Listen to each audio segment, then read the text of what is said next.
ምን ርትርት ኦርቶዶክስ የሚሉት ርትርት ርትዕት ርትዕት አዎ ርትዕት ማናት? እህተ ማርያም የምትባል አታውቃትም ጭራሽ? ኧረ እኔ ይችን አላውቃትም። ይችን አላውቃትም። ይቅርታ አድርግልኝ። አያውቃትም እንግዲህ። እሺ እሷን ባታውቃትም እናሳየውና እሺ ቢንዬ ትልቁ ላይ ላድርግህ? ኖ አንቺ እኔ ጋር ነው ያለ ልታሳይ መስለኝ ነው። እሺ አለክ ቢንዬ ይመችሃል? እኔ ጋር የለም። እውነት ለምን? አይ ኖ ለማውራት ትችላለህ ወይ? አዎ ኖ ኪፕ ጎይንግ ይገኝ ወለ እኔ ጋ እኮ ማታ ነው። እሺ ብታወራ ብዬ ነው። እሺ እናንተ ጋር አለ ታቦቱ? አዎ እንላለን። አይታችሁ ታውቃላችሁ? አላየንም። ባላያችሁበት ታዲያ እንዴት ነው እንላለን የምትሉት? ያው ታሪክ ሪፈር እያደረግን ነው፣ በተጻፈልን ነው እንግዲህ። እሺ ምን ታሪክ ነው ሪፈር ያደረጋችሁት? የጳጳስ የፓትሪያርኩ ቪዲዮ አለሽ እንትን ላይ እኔ እዛኛው ላይ አዞር ያለው ወጥቼ ልመለስ? አዎ ፕሊስ ካለሽ ላኪልኝ። እሺ ወጥቼ ልመለስ። ፉል እየሆነ ከዛ ቢኒ እያወራው። እሺ እኔ ወጥቼ እመለሳለሁ። ወደ ሃርድ ዲስክ ይወስደኛል። እሺ ችግር እሺ ቢኒ አውራው። ዘንድሮ ዝም ብሎ መስማት ብቻ ነው ይቻላል። እሺ ምን ላይ ነው ያቆማችሁት? ግን እንዴት ሳታዩት እንዴት አመናችሁት ብላኝ ነበር ሜርሲ። ኦኬ እሺ። ሳያዩ የሚያምኑ ብፁዓን ናቸው ከሚለው ነው ታዲያ ሳታዩ ያመናችሁት ወይስ? አይ አልመሰለኝም። እኔ በታሪክም በሪፈረንስም አለ ብዬ እላለሁ። አባቶችም ሲያወሩ እንደሰማሁት አለ። እሺ የት ነው ያለው? የሚገኘው አክሱም ነው። ከየት ነው የመጣው? ከእስራኤል ነው የመጣው። በህጋዊ መንገድ ነው የመጣው? አይ በህጋዊ መንገድ ሳይሆን እዛ ውስጥ በተሰራው የራሱ የሆነ መንገድ ነው የመጣው። በማጭበርበር ማለት ትችላለህ። በዛ መንገድ ዞሮ ዞሮ መጥቷል። በማጭበርበርም ነው ማለት ይቻላል? አዎ ይቻላል። ታሪኩ እንዳነበብኩት ከሆነ እንደዛ ነው የሚለው። ኦኬ ስለዚህ ስርቆት ተፈጽሞበታል ማለት ነው ታቦቱ ላይ? አዎ ተፈጽሞበት ነው የመጣው። የራሱ ሪዝም ቢኖረውም ግን ካልታየ ያልታየ ነገር እንዴት ይታመናል? አሁን ማለት ምሳሌ ታሪካዊ የሆኑ ቅርሶች ወይም ታሪካዊ የሆኑ ነገሮች እንደ ታሪክነታቸው ለእይታ ለህዝብ ለእይታ ይቀርባሉ ወይ ለታሪክ ተመራማሪዎችም ለህዝብም ለእይታ ይቀርባሉ። ለምንድን ነው ታቦቱ ለእይታ ያልቀረበው? የእውነት ታቦቱ ካለ ማለት ነው።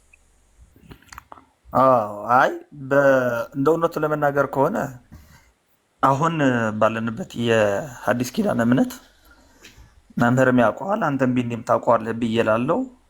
ኤግዛክትሊ ለእኛ ለድህነቱ ያን ያክል ጠቃሚ ሆኖ እንትን ስላልተገኘ ምናልባት እሱን እያወራን አይደለም። አይ እኮ ማለት ፎከስ አድርጌ ላወራው የፈለኩት እሱን ስለሆነ አይደለም። ያን ያክል ጠቃሚነቱ ጎልቶ ስላልታየን መታየቱም አለመታየቱም ብዙ አውቀንበት። ጠቃሚነቱ ጎልቶ ስላልታየ ሳይሆን መጀመሪያ ታቦቱ አለ ወይ? እንዳልከው ህጋዊ በሆነ መንገድ አልመጣም፣ ወይም ደግሞ ትክክለኛ በሆነ መንገድ አልመጣም። በስርቆት መጥቷል። በስርቆት ስለመጣ ነው የማይታየው፣ ተደብቆ ያለው ተሸሽጎ ያለው። ከዛስ ባለፈ እናንተ ኦርቶዶክሳውያን እምነት ተከታዮች እኛ ጋር ነው ትላላችሁ፣ ደግሞ ሌላኛው የተዋህዶ እምነት አራማጅ እህተ ማርያም ታቦቱ እኛ ጋር ነው ያለው ትላለች። ይሄ ደግሞ ገና መግባባት ይፈልጋል ማለት ነው። ታዲያ ለምንድነው ለእይታ ያልቀረበው? ለምንድነው ሰው ያላየው? ለምንድነው የማይታየው? ለምንድነው ያላያችሁትን ያመናችሁት? እናንተ ታቦቱን ማለት እንዳለ ያመናችሁት? ኤግዛክትሊ ማለት እህተ ማርያም የምትላትን እንደ ሪፈረንስ አልጠቀምባትም። እውነቱ ለመናገር እህተ ማርያም ስለ እህተ ማርያም ምንም የሚገደኝ ሆኖ አይደለም። እህተ ማርያም ማን እንደሆነች ማወቅም አልፈልግም። ታቦቱ ከእሷ ጋር የለም።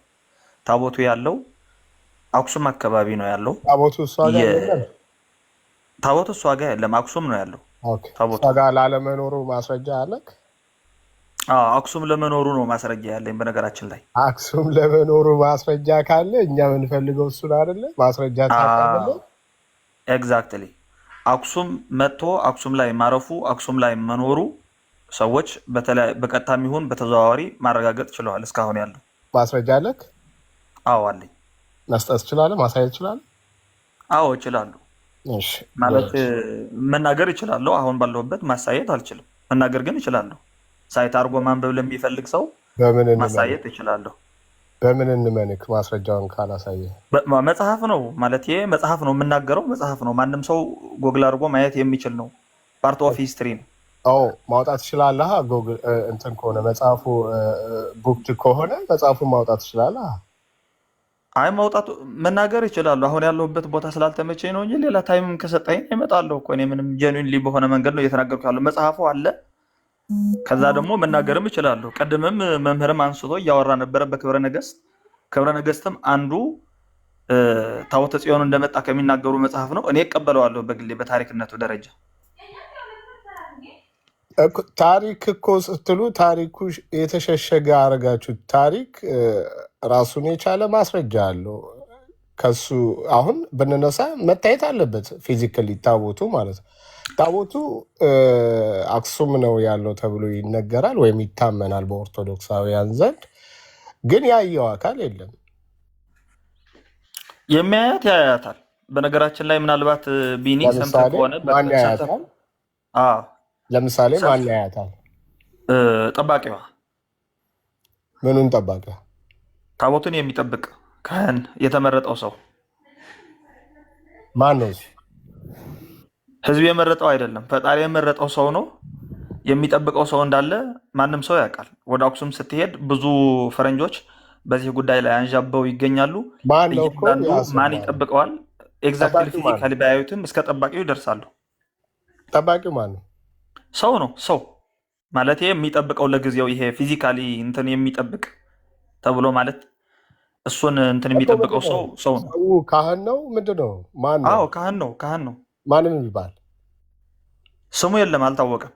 ይለያያሉ ጭራሽ በየዘመኑ ማለት ነው። አንዱ ሲሞት ለአንዱ አስረክቦ የሚሄድ። አቤት ውሸት! አቤት ውሸት! መድኃኔዓለም አቤት ውሸት! አቤት ውሸት! አቤት ውሸት! ምኑ ነው ውሸት መምህር? ህዝቤ ላይ እንደዚህ። እሺ እስቲ ከጳጳሱ የበለጠ ጳጳሱ በማን ነው የሚሾሙት? በሰው ነው በእግዚአብሔር ነው የሚሾሙት? ኖ ጳጳስ አላልኩም። ጳጳስ በማን ነው የሚሾሙት ነው ያልኩህ። አይ እኔ ጳጳስ አልክ አላልኩም። ጳጳስ አልክ አላልኩም። ጳጳስ በማን ነው የሚሾሙት? በሊቀ ጳጳስ ነው። ጳጳስ በሊቀ ጳጳስ ነው። ፓትሪያርኩ ማለት ነው። ፓትሪያርኩማ ሹመታቸው አሁን በሲኖዶሱ ናቸው የሚሾሙት። ኦኬ በሲኖዶሱ ነው። ያ ሹመት የእግዚአብሔር ሹመት ነው አይደለም? አዎ የእግዚአብሔር ሹመት ነው። ሲኖዶሱ በመንፈስ ቅዱስ እመራለሁ ማለት ነው።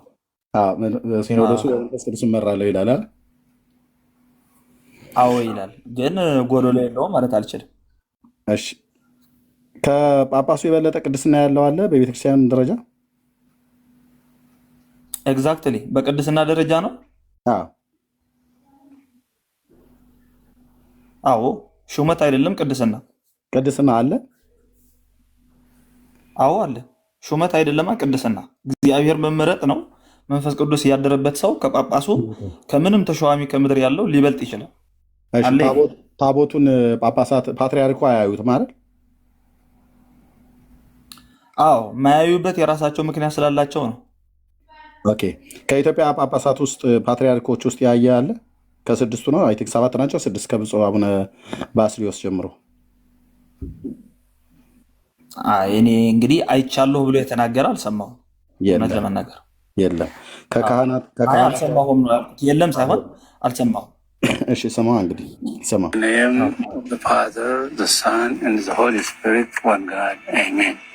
I wanted to ask you about the legend of King Solomon and the Queen of Sheba, because, of course, it is believed that their son, Menelik, brought the Ark of the Covenant to Ethiopia. Do you have no doubt that the Ark of the Covenant is in there? No doubt. No doubt, yes. Have you, as the patriarch, seen it? Our forefathers saw it, but I am not yet. But everyone accepted the presence of the Ark of the Covenant is in Aksum. And so we believe strongly that the Ark of the Covenant is here in Aksum. እሳቸው አላዩትም እንደተጠየቁት በፓትሪያርክነቱ በእርሱ ስልጣን አይተውታል የተባሉ አላየሁትም አለው። አዎ አለ፣ አባቶቻችን አይተውታል። እኔ ግን የማየት እድሉ አልገጠመኝም፣ አላየሁትም። ግን ታቦቱ ግን አለ፣ ህዝቡም እንዳለ ነው የሚያምነው አሉ። ከጳጳሳት ውስጥ እስከሳቸው ጀምሮ ከብፁዕነታቸው ጀምሮ ሁሉም ጳጳሳት ፓትሪያርክ አላዩትም። ታቦቱ በህዝብ ዘንድ ታይቶ አይታወቅም። ታቦቱ ከኢትዮጵያ ከእስራኤል ወደ ኢትዮጵያ መጣ ብላችሁ የምትሉበት ዘመን የዛሬ 3000 ዓመት ነው። በክብረ ነገሥት ሳይት እንደተደረገው በዚህ 3000 ዓመት ውስጥ ጳጳስ የማያየው ህዝብ የማያየው ግን አለን ብላችሁ የምትሉት ማለት ነው።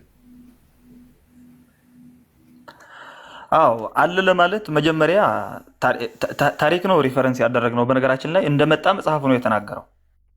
ቀደምም ክብረ ነገሥት ማን የጻፈው ምናምን ስትል ነበረ። በኢትዮጵያ በኩል አመጣጡ በምንድን ነው ያልከው? ያው ቃሉ አመጣጡ ቅድም ነው። በማጭበርበር ነው ብለሃል። ያው በስርቆት ማለት ነው አይደል?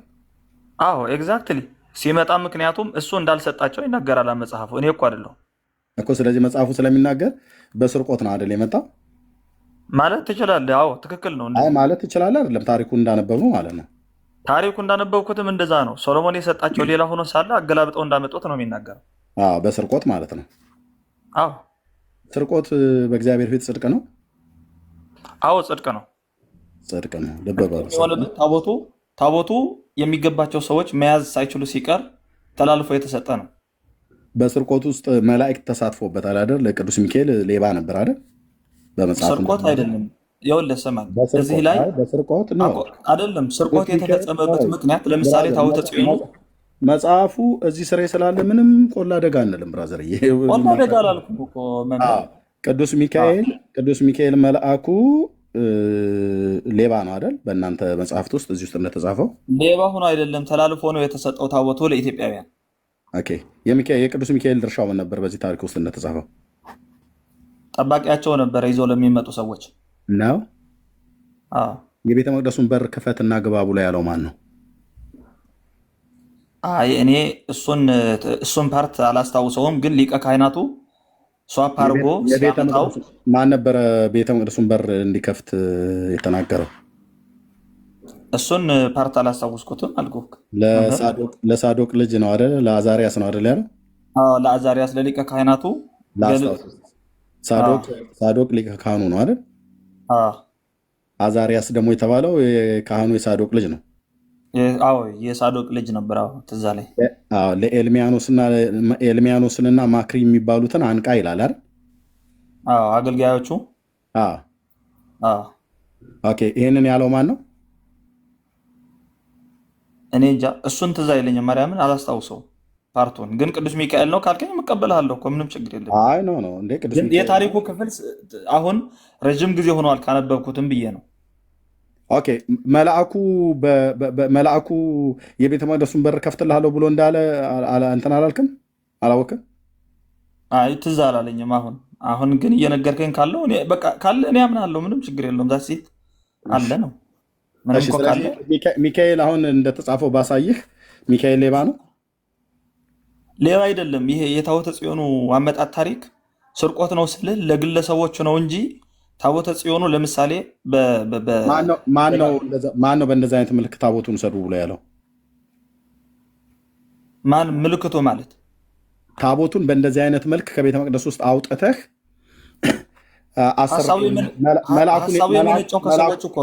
መልአኩን የላከው ማን ነው? አይ እሱማ እግዚአብሔር ነው የሚልከው፣ መልአክ የሚልከው እግዚአብሔር ነው። ኦኬ። ስለዚህ ቅዱስ ሚካኤል ታቦቱን እንዲሰርቅ ነው አይደል? ከነ ማክሪ እና ከነ ኤልሚያኖስ ጋራ እንዲሰርቅ ነው አይደል? ቅዱስ ሚካኤልን የላከው እግዚአብሔር። እንዴት እንደሚያወጡት ነው የነገራቸው ወይስ ሀሳቡ ሰዎቹ ነው ያመጡት? እኮ በሌሊት መጥቶ ታሪኩን አንብበ በኋላ በሌሊት መጥቶ መልአኩ ለካህኑ ለሳዶቅ ልጅ ለአዛሪያስ ምን ብሎ ነው ያለው? እኮ እንደነገርከኝ ከሆነ ውሰድ እንደነገርኩ አይደለም፣ መጽሐፉን እንዳነበብከው መጽሐፉ ክብረ ነገሥት እንደተነበበ በኢትዮጵያ ይኸው የቅዱስ ሚካኤል ፓርቶ ትዝ አላለኝም መምህርዬ። ምንድነው እኔ እኮ ለመጠምዘዝ ፈልጌ አይደለም፣ ካለህም ብታነብልኝ እሰማዋለሁ። ምንም ችግር የለም። እሺ እናንብብልህ።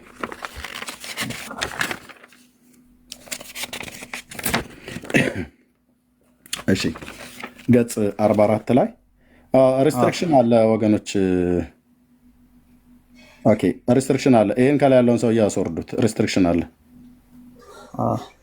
ኦኬ ምንም አታመጡም ወገኖች፣ ምንም አታመጡም አልኩ። ምንም ኦኬ ሪስትሪክሽን አለ ወገኖች። ምንድነው ብሎ የሚለው? ብጫው ላይ የላይኛው ትልቁ ነው። ወይት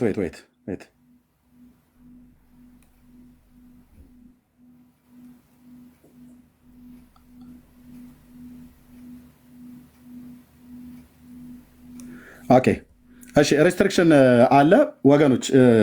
ያቺ የቲክታክ ምልክት ሳይኗን እዚች ላይ አድርጓት። ቲክታክ ምልክት ሳይን ያለችዋን $3 ነው የምትሸጠው። እሷን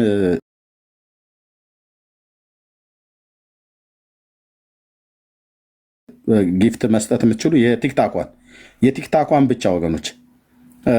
አየህ እዚህ ገብተው ሞግቱ ተብለው ሲባሉ ሪፖርት አድርገዋል። ምድረ ማፈሪያ ሁሉ ማለት ነው። በእውቀት ሞግቱ እንጂ የተባላችሁት ሪፖርት አድርጉ ማለት አይደለም። የትም ይሁን የትም በዚህ ብታዘጉ በቴሌቪዥን እናወጣባችኋለን። የዘመናት ጉዳችሁን። ያው ገጽ 44 ክብረ ነገሥት ጽዮን ላይ እንደመከሩ ይላል። አዛሪያስም ሌሊት ተኝቶ ሳለ ማን ተገለጠለት ይላል? የእግዚአብሔር መልአክ ተገለጸለትና በየዓመቱ ለኃጢአታቸው የሚቀርቡ 4 ፍየሎችን ለአንተ ለኤርሚያስ ለአብሲና ለማክሪን ውሰድ፣ እንደዚሁም ደግሞ የዓመቱን 4 ንጹህ በጎችን ትወስዳለህ ይላል። የምትችሉ ታብታብ አድርጉት፣ ኮፕሊንክ ሼር አድርጉልኝ። ወደ 1 ሚሊዮን ይግባ። እዚህ ያላችሁ 1000 ሰዎች ኮፕሊንኩ 12000 ነው። ፕሊዝ የቲክታክ ምልክት ሳይኗን እሷን ቴንኪው። ተባረክ ወገኖች። ሜላላ ተባረክ እህቴ። ሰናይ ተባረክ ወንድምነት ቴንኪው። ጸጋ ይብዛላችሁ። እቺ የቲክታክ ምልክቷ ማለት ነው። ሌላ ትልቅ ጊፍት እንዳሰጡ። ኦኬ እዚህ ጋር ትወስዳለህ አለው። ከዛ መልአኩ ተገለጠለትና በጣም ሰፊ ነው ምክሩ። ከዛ መስዋዕትን ትሰዋለህ አለው። ከዛ አዛሪያስም ከእንቅልፉ በነቃ ጊዜ ፈጽሞ ደስ አለው፣ በህሊናው በራ። የእግዚአብሔር መልአክ በሌሊት ባሳየውም ሁሉ እንደባረከው እንዳጽናናው እንዳስገነዘበው አሰበ ምናምን ነገር ብሎ ይላል። ከዛ የእግዚአብሔር መልአክ ባዘዘው መሰረት እነሆ የእግዚአብሔር መልአክ ለአዛሪያስ ደግሞ ታየው። ሚዩት አድርገው አንተ ጋር ሚዩት አድርገው ማይከን። ለአዛሪያስ ደግሞ ታየው። በላዩም ላይ እንደ እሳት ምሰሶ ወጣ፣ በብርሃኑም ቤት መላ። አዛሪያስንም አስነስቶ ቁም፣ ጽና፣ ወንድምህን ኤልሚያኖስንና አብሲንን ማክሪን አንቃ። እነዚህን 2 የድንጋይ የእንጨት ነው፣ እነዚህን ጽላቶች የእንጨቶችን ውሰዱ፣ ታቦተ ሕግንም ውሰዳት። እኔም የቤተ መቅደስን በሮች እከፍትልሃለሁ አለው። እኔም የቤተ መቅደስን በሮች እከፍትልሃለሁ ብሎ ያለው ማን ነው? መልአኩ ነው አይደል? አሁን ማይክን ክፈተው። የቤተ መቅደሱን በሮች የከፈተለት ማን ነው ማለት ነው? መልአኩ ነው። ከፍትልሃለሁ ያለው መልአኩ የታየው። ከዛ የእግዚአብሔርንም ታቦት ሕግ ውሰዳት አለው አይደል? ኦኬ ያለ ደዌ ያለ ሕማም ትወስዳታለህ። እኔም ለዘላለም ከእሷ ጋር እንድኖር በአነዋዋሪ በአያያዟም መሪ እንደሆንልህ ከእግዚአብሔር ታዝዣለሁ አለው አይደል? እያለ ነው። ስለዚህ ያን ጊዜ እግዚአብሔር መልአክ ይጠብቃት ነበርና እንደ ቅጽበተ ዓይን ተነሳች፣ እግዚአብሔር ባይፈቅድ ባልተነሳች ነበር ይላል። ይሄ መልአክ ቤተ መቅደሱን በር ከፍተዋል አይደል? በሌሊት ነው አይደል ያደረጉት? በሌሊት ነው ያደረጉት። በሌሊት የሚያደርግ ሰው ሌባ ነው? ሌባ አይደለም። እኔ እኮ ብያለሁ፣ መጀመሪያ ሲመጣ መጨበርበር አለበት ብያለሁ። ሌባ ነው? ሌባ አይደለም። በሌሊት የሚሰርቅ በሌሊት ያደረገበት ለመልአኩ መቼስ እኔ ሌባ ነው ብዬ ልዳፈራ አልችልም። ፈቃዱ ስለሆነ ፈቃዴ ከሆነ በሌሊት መሆን ያስፈለገው ለምንድን ነው? ለምን በቀን ንጉሱ ሰለሞን ባለበት፣ ነቢዩ ናታን ባለበት፣ ካህኑ ሳዶቅ ባለበት ለምን አላደረጉትም? ለምንድን ነው በቀን ያላደረገው መልአኩ? ለምን በሌሊት አደረገው? አልፈቀዱላቸውም ነበረ። እንደውም ተከትሏቸው አልነበረም። በታሪኩ ካነበብኩት ከሆነ እስከ ግብፅ ስላልፈቀዱላቸው፣ ስለዚህ አልፈቀዱላቸው። በስርቆት ነው ማለት ነው የወሰዱት። አዎ እኔ እኮ ብያለሁ መጀመሪያ በማጭበርበር ነው። ምክንያቱም በስርቆት ነው። በስርቆት ለመሆኑ ያው ገጽ 47 ላይ 50ኛው ምዕራፍ ላይ ተሰናብተውም ሲሄዱ ጽዮንን ታቦቷ ማለት ነው ከአልባሌ ዕቃዎች ጋር በቆሻሻ ልብሶች በሰረገላ ላይ መጫንን አስቀደመ ይላል። ለምንድነው በቆሻሻ ልብስ መሸፈንን ያስፈለገው? እንዳትነቃባቸው መሰለኝ። እዚህ ላይ ምን እንዳትልባቸው እንትን እንዳይነቃባቸው ታቦተ ጽዮን እየወሰዱ መሆናቸውን። ስለዚህ በስርቆት ነው ማለት ነው። አዎ እኮ ብያለሁ። እኔማ መቼ ካድኩኝ? ስለዚህ ይሄ መልአክ ማን ነው ስሙ?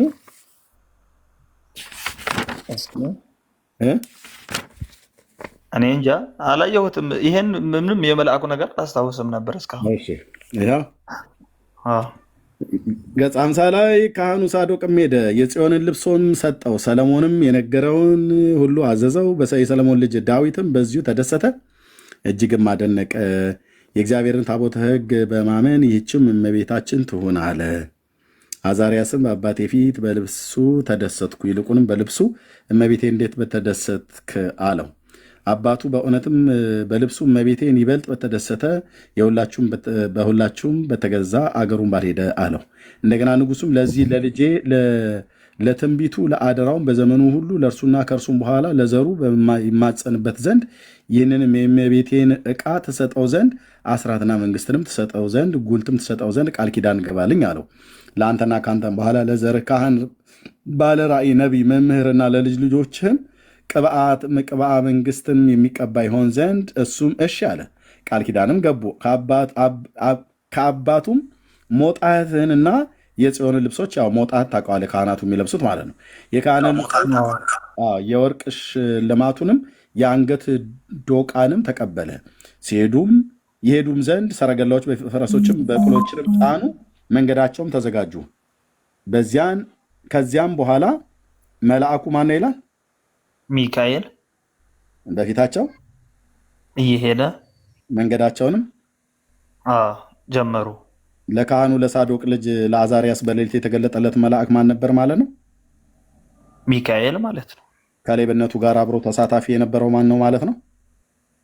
በቃ ሚካኤል ማለት ነው። ሚካኤል ሌባ ነው ማለት ነው። በኢትዮጵያ ኦርቶዶክስ ታሪክሳን ቅዱስ ሚካኤል መልአኩ እንደዚህ ነው የምትሰድቡት ማለት ነው? አይደለም እንዴ? ሌባ ነው እያልከኝ በስርቆት መጣ ብሎ የሚለውን እንዲሁ እየተነጋገር አይደለም ትላለህ እንዴ? ጥሩ። እኔ እኮ በስርቆት መጣ ያልኩት የሰዎቹን ሀሳብ ነው። ሚካኤልም ሌባ ነው እኮ ብላችኋል መጽሐፉ ላይ። መምህር፣ አሁን ደግሞ ላውራ። እኔ ያልኩት ምን መሰለህ? ትችላለህ። ታቦተ ጽዮኑ ተላልፎ ነው የተሰጠው ነው ያልኩት። ተላልፎ የተሰጠው ስልክ እነሱ አሁን ተላልፎ አንደኛ ሲጀምር እግዚአብሔር ተላልፎ ተሰጠ ብሎ የሚል ነገር የለም። ሰለሞን ሳያውቅ፣ ንጉሱ ሰለሞን፣ ነቢዩ ናታን፣ ካህኑ ሳዶቅ ሳያውቁ እነዚህ ሶስት ቅቡአን ሁሌ ይናገራሉ። እነዚህ ሶስት ቅቡአን ሰዎች ሰለሞን፣ ሳዶቅ ሊቀ ካህኑ እና ናታን ነቢዩ፣ እነዚህ ሶስት ቅቡአን ማለት በእግዚአብሔር የተቀቡ ኃያላን የሆኑ ሰዎች፣ ንጉስ፣ ሊቀ ካህን፣ ነቢይ። እነዚህ ሶስት ባሉበት በሌሊት መልአኩን እግዚአብሔር ከሰማይ ልኮ የእስራኤልን ታቦት ስረቁ ብሎ በአይነ ጥቀሻ ጠቅሶ ነው ታቦቱ በሯን ከፍቶለት የቤተ መቅደሱን አወጣ ተብሎ የሚባለው ማለት ነው። ስለዚህ ሚካኤል ከታቦቱን ለመስረቅ አብሮ ተባባሪ ሆኖ ተገኝቷል ማለት ነው። ከዚህ በፊት ግን አታስታውስም እንደ መምህር ታቦቱ በዳጎን ስር ተቀምጦ አልነበረም? ተላልፎ ተሰጥቶ ለፍልስጤማውያን በዳጎን ፊት የመቀመጥና ለመቀመጥ አይደለም። እሱ አይደለም ማለት ተላልፎ ለፍልስጤማውያን ተሰጥቶ በዳጎን ስር ወድቆ ነበር። እግዚአብሔር ነው ያደረገው። እሱ በመጽሐፍ ቅዱስ በእውነተኛው መጽሐፍ እኮ እኔም እያልኩ ያለሁት ይሄ የእግዚአብሔር ስራ ነው። ኖ የእግዚአብሔር ስራ የሆነውማ ለፍልስጤማውያን ከእስራኤላውያን ከሴሎ የእግዚአብሔር የቃል ኪዳኑን ታቦት እናምጣ ብለው እኔ ጋማ እንደዚህማ አታፈራርስም፣ አታምታታም ነገሩ ማለት ነው። እኔ አላምታታሁም። ታሪኩ ያለው በአንደኛ ሳሙኤል መጽሐፍ እስኪ እድል ትሰጡናላችሁ? እንሰጣለን። እሺ ያ ታሪክ ያለው አንደኛ ሳሙኤል መጽሐፍ ምዕራፍ 4 እና ምዕራፍ 5 ላይ ነው። እስራኤል በአቤኔዘር ሰፈሩ፣ ፍልስጤማውያን በአፌቅ ሰፈሩ፣ ጦርነት ሆነ እና በዚህ ምክንያት እስራኤል በሳሙኤል ዘመን እግዚአብሔርን በድለው ስለነበረ የጎበዛዙት ኃጢአት ሁሉ የካህናቱ በደልና ኃጢአት በእግዚአብሔር ፊት ስለበዛ እግዚአብሔር በሳሙኤል በኩል ባመጣው ቃል መሰረት እስራኤል በጠላቶቻቸው በፍልስጤማውያን ፊት ተመቱ። ኦኬ ወደቁ። ጦርነቱ በበረታ ሰዓት ላይ እግዚአብሔር የቃል ኪዳኑን ታቦት ከሴሎ እናምጣሉ አመጡ። እግዚአብሔርም ፍቃዱ ስለነበር በፍልስጤማውያን እጅ እንዲማረኩ አደረገ። የኤሊም ልጆች የካህኑ የኤሊ ልጆችም አፍኒና ፊናስ በዛው ሞቱ ማለት ነው። ታቦቱም ተማርኮ ሄደ ወደ ፍልስጤም፣ በጌት አኖሩት። የእግዚአብሔር ፍቃድ ነበርም በአዛጦን ማለት ነው። በጌትም በአዛጦን የፍልስጤም ከተሞች የተባሉበት። ከዛስ ዳጎንን አብረው አኖሩት። የእግዚአብሔር ቃል ኪዳኑ ታቦት ሰባብሮ ጣለው። እሱ በሳሙኤል መጽሐፍት ላይ በስርዓት በአምላካችን በእግዚአብሔር ቃል ላይ የተጻፈ ነው። የእናንተ ስርቆት ግን በመጽሐፍ ቅዱስ ውስጥ እኮ አልተጻፈም። አይደለም። የእግዚአብሔር ፈቃድ ሲሆን እስራኤላውያን ወድቀው ሲገኙ በፍልስጤማውያን የእግዚአብሔር ፈቃድ ነው አልከኝ። የእግዚአብሔር ፈቃድ መሆኑን በምን አወቅ ነው? ያኛው የእግዚአብሔር ፈቃድ መሆኑ በሳሙኤል መጽሐፍ ላይ ተጽፏል። ወደ ኢትዮጵያ በስርቆት ያውም አትስረቅ ብሎ የሚለውን ህግ ሰርቆ ለማምጣት ከኦሪቱ ትእዛዝ አንዱ አትስረቅ ነው ብሎ የሚለው ያንን ህግ ሰርቆ አመጣው። መልአክ በስርቆቱ ተባበረኝ ብሎ የሚለው ነገር ትክክል አይደለም ለማለት ነው። እኔ እናንተ እንቀጥላለን በኋላ። መዲ ወንድምነት ብሩኬ አውጣው ከላይ ያለውን እንግዳ ወንድምነት ጥያቄ ነበር ልጠይቅና አንድ ላይ ቢመልሱ ደስ ይለኛል። ኦኬ ትችያለሽ። ኦርቶዶክስ አማኝ ነሽ? ተነገሪያቸው። ኦርቶዶክስ ነኝ። ታቦቱ አለ። ቆይ ሀሴት ወንድምነት አለ ብሩኬ አለሁኝ። እሺ ሀሴት እየጠይቅና ካሹ ጋር አውሩ። ኦኬ ጋይድ በኋላ ሽሞዲ እናወራለን። እዚህ ሆነ ቴንኪው በዚሁ ሀሳብ ላይ ማለት ነው። ጠይቂ ከዛ ብሩኬ ካሹ ጋር አውራለን።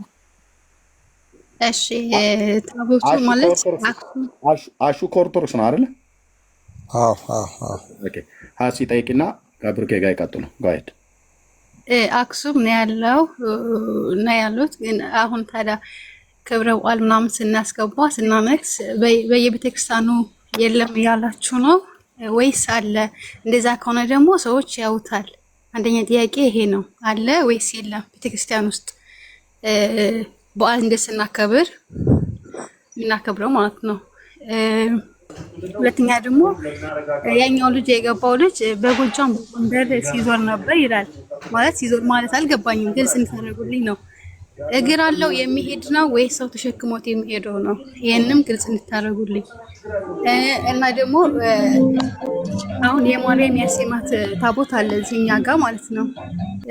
ኢትዮጵያ ውስጥ ነው ታቦት ያለው፣ ሌላ ሀገር ታቦት የለም። ይሄንንም ያ መልሱልኝ። እሺ ወንድነት ቀጥሉ ብርኬ። እሺ በቃ ያው ይመልሱልሻል። በመሃል ታቦት አለ ወይ ብለሽ የጠየቅሽው ሌሎቹ ጋር የአዲስ ኪዳኑን ነው መሰለኝ፣ እሱን ይመልሱልሻል። ሌላ በእግሩ ነው ወይ የሄደው የሚል ነው ሌላ ጥያቄዋ፣ ወይስ ተሸክሞት የሚል ነው። እሱንም ይመልሱልሻል። አሹ እንኳን ደህና መጣክ። እንኳን ደህና ቆያችሁኝ። እንዴት ናችሁ? ከላይም ከታችም ያላችሁላችሁ እግዚአብሔር ይመስገን። የሙሴ ታቦት ኦርቶዶክስ ጋር ወይስ እህተ ማርያም ጋር ነው ያለችው የሚል ጥያቄ ነው ጥያቄያችን። አሁን እህተ ማርያም ጋር የሚለው እኔ እህተ ማርያም እንዲሁ እዚሁ ቲክቶክ ላይ እንጂ ማየት ማን እንደሆነች አላውቅም። ግን ምንድነው በታሪክ የግድ ታሪክ መጽሐፍ ቅዱስ ላይ ብቻ የተጻፈ ነው ካልን ሌላ ታሪኮችን ላናነብ ነው፣ ሪፈር ላናረግ ነው ማለት ነው ያስብላል። ጥያቄው የት ነው የሚለው መጀመሪያ መልስና አክሱም ጽዮን አለ። በቃ በታሪክ እንዳነበብ ነው አክሱም ጽዮን አለ ተብሎ ነው የምናውቀው በታሪክ። አሁን አንተ እያልክ ያለው በኢትዮጵያ ኦርቶዶክስ ነው ያለው ታቦቱ ነው? አዎ አለ። አዎ ታሪክ ከመጽሐፍ ቅዱስ ጋር የሚጋጭ ከሆነ የትኛው ነው ትክክል የሚሆነው? የትኛው ታሪክ ይጋጫል? ከምን አንጻር ይጋጫል? የትኛው ታሪክ? ለምሳሌ በታሪክ አክሱም አለ ብለህ ስላልክ ከመጽሐፍ ቅዱስ ቃል ከምኑ ጋር ሊጋጭ ይችላል? እሱንማ ስንወያይ ነው የምትመለከተው። ከመጽሐፍ ቅዱስ አንጻር የሚጋጭ ከሆነ የትኛው ነው ትክክል ሊሆን የሚችለው ነው ጥያቄ እኮ። የሚጋጭበትን ነገር ንገረኛ። ትክክል ሊሆን ይችላል ብለን ጀጅ ለማድረግ የሚጋጭበትን ይሄ እንዲህ መሆኑ ከዚህ እሱን ስንወያይ እነግርሃለሁ አልኩህ። የቱ ነው ትክክል ሊሆን የሚችለው ግን? ታሪኩ ነው ወይስ መጽሐፍ ቅዱስ ነው ትክክል የሚሆነው? እንዴ መጽሐፍ ቅዱስማ ሁሌም ትክክል ነው። በዚህ ምን ጥያቄ አለው? በቃ እሱን ነው የጠየቀው። እሺ አንተ ከታሪክ አንፃር ኢትዮጵያ ስለመምጣቱ የሚያሳይልን ሐሳብ ንገረኝ። እሺ የተለያዩ ከግራ ማንኩክ ጀምሮ ያሉ መጽሐፎችን እንደዚህ በዚህ ጉዳይ ላይ አሰሳ ሲያደርጉ የአባይን ወንዝም ተከትለው ሲሄዱ አክሱም ጽዮን የሙሴን ጽላትም ለማግኘት በጣም ብዙ ጥረት ባደረጉበት ሰዎች ሪፈር እንዳደረጉት ወይም እንዲህ ዶክመንተሪም ማስታወሻም እንደጻፉት አክሱም ጽዮን አካባቢ የሆነ ቦታ አክሱም ጽዮን ቤተክርስቲያን አይደለም ባይዘ ብዙ ሰው አሁን አክሱም ጽዮን አክሱም ከተማ ውስጥ የምትገኘው የጽዮን ማርያም ቤተክርስቲያን ውስጥ ነው የሚሉት ነው አይደለም። እኔ ያነበብኩት የተለያዩ መጽሐፎችን ሳነብ ያለው እዛው አክሱም ውስጥ ይሁን እንጂ ሌላ ቤተክርስቲያን ላይ በጠባቂ ተመድቦ እንደተቀመጠና እነዛ ሰዎችም ይሄንን አሰሳ ሲያደርጉ ጨረሻው እዛ ቦታ ላይ ደርሰው ነገር ግን የሚጠብቁት ሰዎች ለነሱ ማሳየት እንደማይችሉ ተናግረው እዛ ጋር ነው ብዙ ሰዎች የጻፉት አሰሳ ያደረጉ ሰዎች የሚደመድሙት መጽሐፋቸውን ማለት ነው። ስለዚህ ሄደን ባናየውም ማየት እድሉን ባናገኝም በታሪክ ምክንያቱም ታሪክን እንደ ሪፈረንስ ስለምንጠቀምበት አለ በቃ አክሱም ውስጥ አለ ብለን እናምናለን። ግን ምንድነው አሁን የአክሱም ጽዮን ውስጥ የሙሴ ታቦት አለ የለም የሚለው ምን አሁን እኮ የሙሴን የኦሪትን ሕግ አሁን እየተፈጸመበት ለቤተክርስቲያን አገልግሎት አይውልም፣ ቅርስ ነው። እሱ ሌላ ጉዳይ እሱ ሁለተኛ ወደ ሁለተኛው ሐሳብ ከመሄድ በፊት የመጀመሪያው ሐሳብ የተናገርከው ላይ እናውራ። መጀመሪያ በጽዮን ሳይሆን ያለው ሌላ ቤተክርስቲያን ነው አክሱም ውስጥ ነው በሌላ ቤተክርስቲያን ውስጥ ነው የሚገኘው የሚል ሐሳብ ነው ያነሳው። አንተ ካነበብከው ታሪክ አንፃር በማን አማካኝነት ነው ታቦቱ ወደ ኢትዮጵያ መጣ ብሎ የሚናገረው? በሚኒሊክ ፈርስት ታቦቱን ወደ ኢትዮጵያ ይዞ የመጣው ማን ነው? ሚኒሊክ። ማን ነው ሚኒሊክ? ሚኒሊክ የሰለሞን የሳባ ልጅ ይመስለኛል አይደል? የንግስት ሳባ ልጅ እዛ የሰለሞን ልጅ ማለት ነው። ከኢትዮጵያዊቷ እንትን ለጎበኝ ሄዳ የተወለደው ልጅ እሱ ነው። ሲመጣ እንግዲህ ይዞት የመጣው እስኪ ማስረጃ አስተኝ። ሚኒሊክ የሚባል ልጅ ሰለሞን እንዳለው ከመጽሐፍ ቅዱስ ማስረጃ አስተኝ። እንዴ ከታሪክ ነው መሰጠህ እኮ ተነገርኩ እኮ መጽሐፍ ቅዱስ ላይ የግድ ታሪክ መጻፍ የለበትም። እንደዛ ካለንማ እኮ ብዙ ነገሮችን በቃ አሁን የሚደረጉ ታምራቶችን ይኸውልህ አሁንም ብሩክ እየሰማህ አንዴ ስማኛ ያ ማለት ከመጽሐፍ ቅዱስ ምንም ማስረጃ አልሰጠም እያልከኝ ነው? የሳባዋ ንግስት ሰለሞንን ለመጎብኘት እንደሄደች ነው አይደለም አላልኩም። ከመጽሐፍ ቅዱስ ጋር የሚገናኝ ነገር ሲኖር ከመጽሐፍ ቅዱስ ማስረጃ ይሰጣል። ካልሆነ ግን ታሪኮችን እንጠቅሳለን። አለዚያ በዚህ ጊዜ ይደረጋሉ የሚደረጉትን ታምራቶች መጽሐፍ ቅዱስ ላይ የታሉ ብለን ልንጠይቅ ነው ማለት ነው። ስለዚህ እግዚአብሔር እየሰራ አይደለም ልትለው መጽሐፍ ቅዱስ አንዴ ስማኝ። አሁን ያነሳው ሐሳብ መጽሐፍ ቅዱሳዊ ሐሳብ ስለሆነ ማስረጃ አስጠኝ። የሳባዋ ንግስት ሄደችና ስማኛ የሳባዋ ንግስት ሄደችና ከሰለሞን ሚኒሊክ የሚባል ልጅ ወለደች አልክ። የሳባዋ ንግስት ወደ ሰለሞን መሄዷን ምናምን መጽሐፍ ቅዱሳችን ይናገራል ለመጎብኘት እንደሄደች። በሄደችበት ሰዓት ሚኒሊክ የሚባል ልጅ ከሰለሞን መውለዷን የሚያሳይ ሐሳብ ከመጽሐፍ ቅዱስ ያሳየኝ ነው ጥያቄ። እንደዛ እንኳን እንትን ያልኩት ነገር የለም ከመጽሐፍ ቅዱስ ላሳይ የሚችለው ነገር የለም። ግን ካነበብኩት ታሪክ እንደዛ ያለ ነገር አንብቤያለሁ።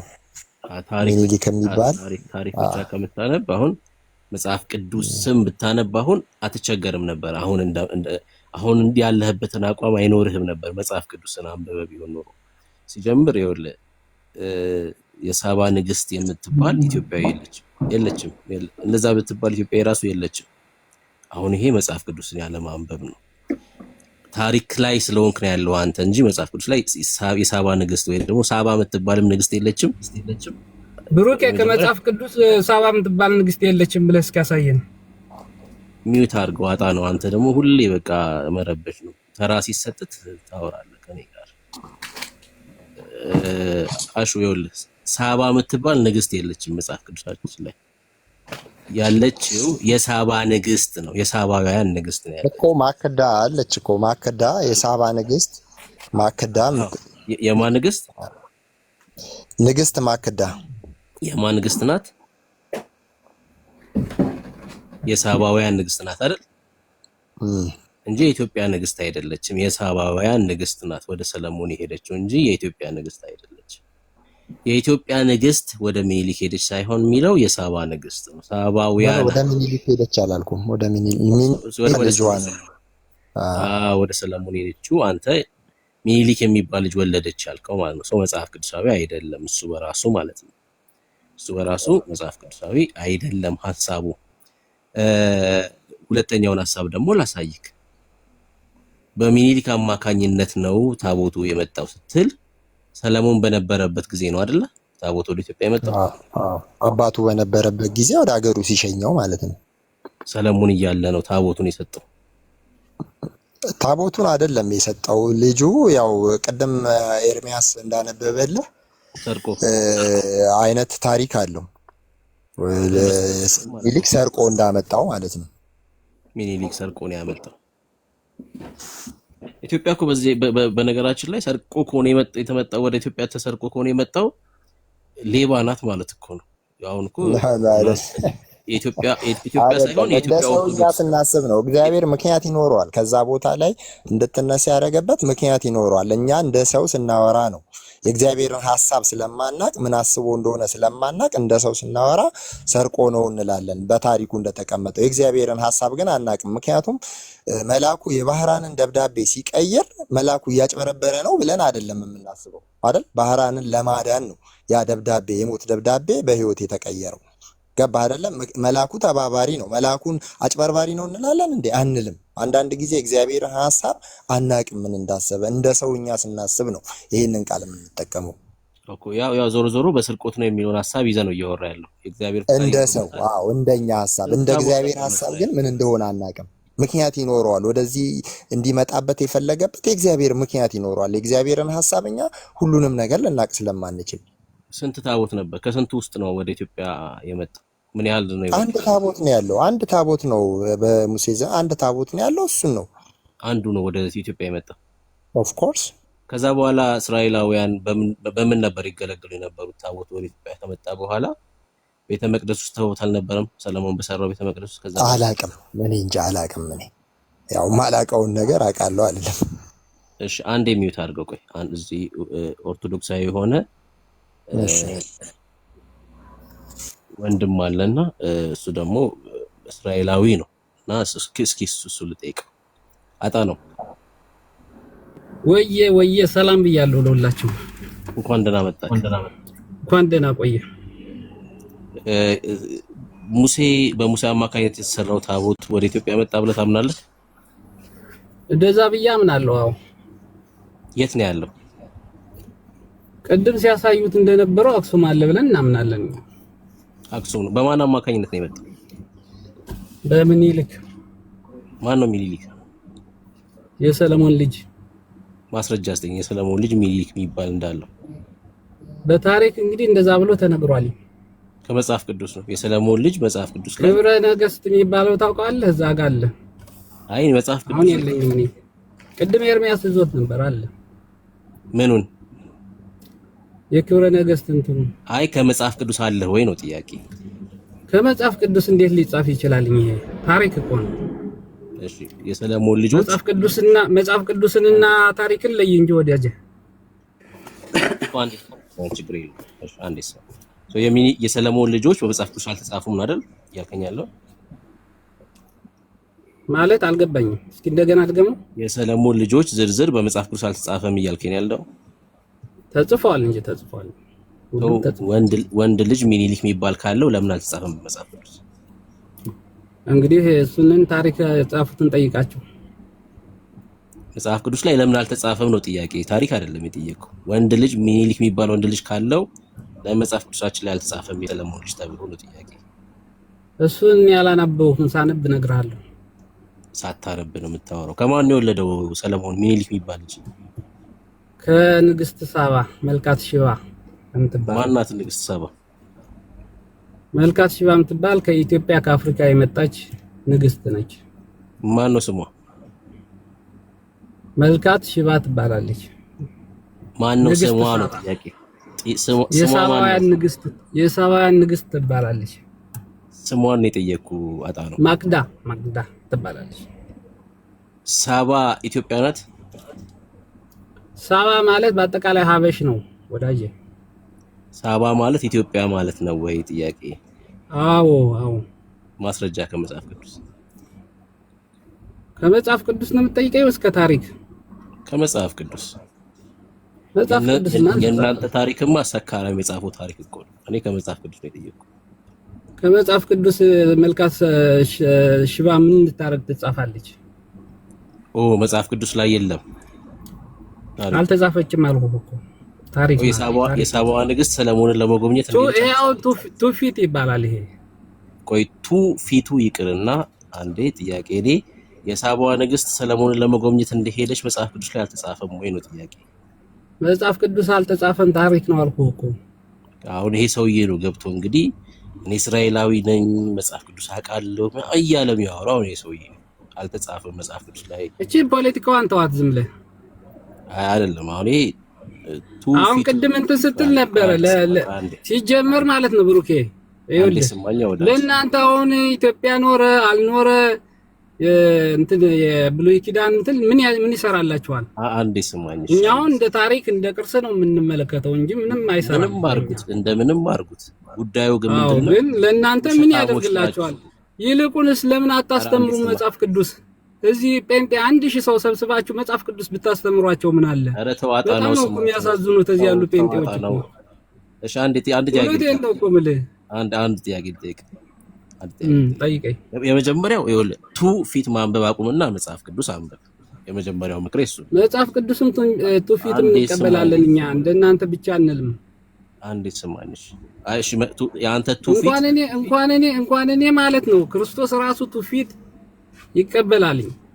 በቱፊት እንትን ያለውን ይናገር ነበር። መስማት አልቻልክም ወንድማ ነው። እሺ መስማት አልቻልክም። ስማኝና ከዛ አንተ ስታወራ ደግሞ ሰማሃለሁ። አንድ ጥያቄ ልጠይቅ። ከኢዮስያስና ከሰለሞን ማን ነበር በንግስና ይቀድም ነበር? እሱን እኔ አላስታውስም። ኢዮስያስ ይቀድማል ብዬ አስባለሁ ካነበብኩት። ኢዮስያስ ነው የሚቀድመው። ከዛ ሰለሞን ቀጥሎ መጣ። እንደዛ ብዬ አስባለሁ። ብዙ እርግጠኛ አይደለሁም። ረስቼዋለሁ ብዙ ጊዜ ሆነ ካነበብኩ በጣም ረጅም ጊዜ ሆነው። ኢዮስያስ በነበረበት ጊዜ ቤተ መቅደስ ነበር በእስራኤል ወይስ አልነበረም? በኢዮስያስ ጊዜ አላስታውስም። አሁን ኤርሜ ከዚህ ሰው ጋር ነው ታዲያ የምናወራው ወንድም። ምንድነው የብሉይ ኪዳን እንትን አለማስታወስ ምን እንትን አለው? አይ ብሩኬ ተይዛል እኮ ብሩኬ ብዙ ጊዜ ስትያዝ እንደዚህ የምትለው ነገር አለ። የምሬን እኮ ኤርሜ አሁን ይሄ ወንድማችን አይሰራም እኮ ወዳጄ እስራኤላዊ ነኝ ይላል። እንግዲህ ታዲያ የእስራኤልን ታሪክ ቢያንስ ካላወቀ ምንድነው እስራኤላዊ ማለት?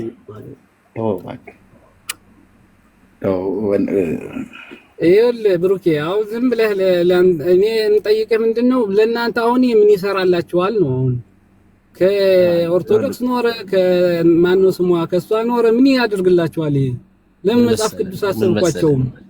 ምን መሰለህ ይኸውልህ ድነት የሆነውን ስለ ድነት ብታስተምሯቸው ምን አለ? ጴንጤዎችን እዚህ ሰብስባችሁ ዝም ብላችሁ መከራተ ብታሳዩዋቸው። አሁን ከዚህ አሁን ምን ድነት እንትን ታገኝበታለህ? ብሩክ ምን እያለ ነው እኮ ለምን ታሰቃዩናላችሁ ነው?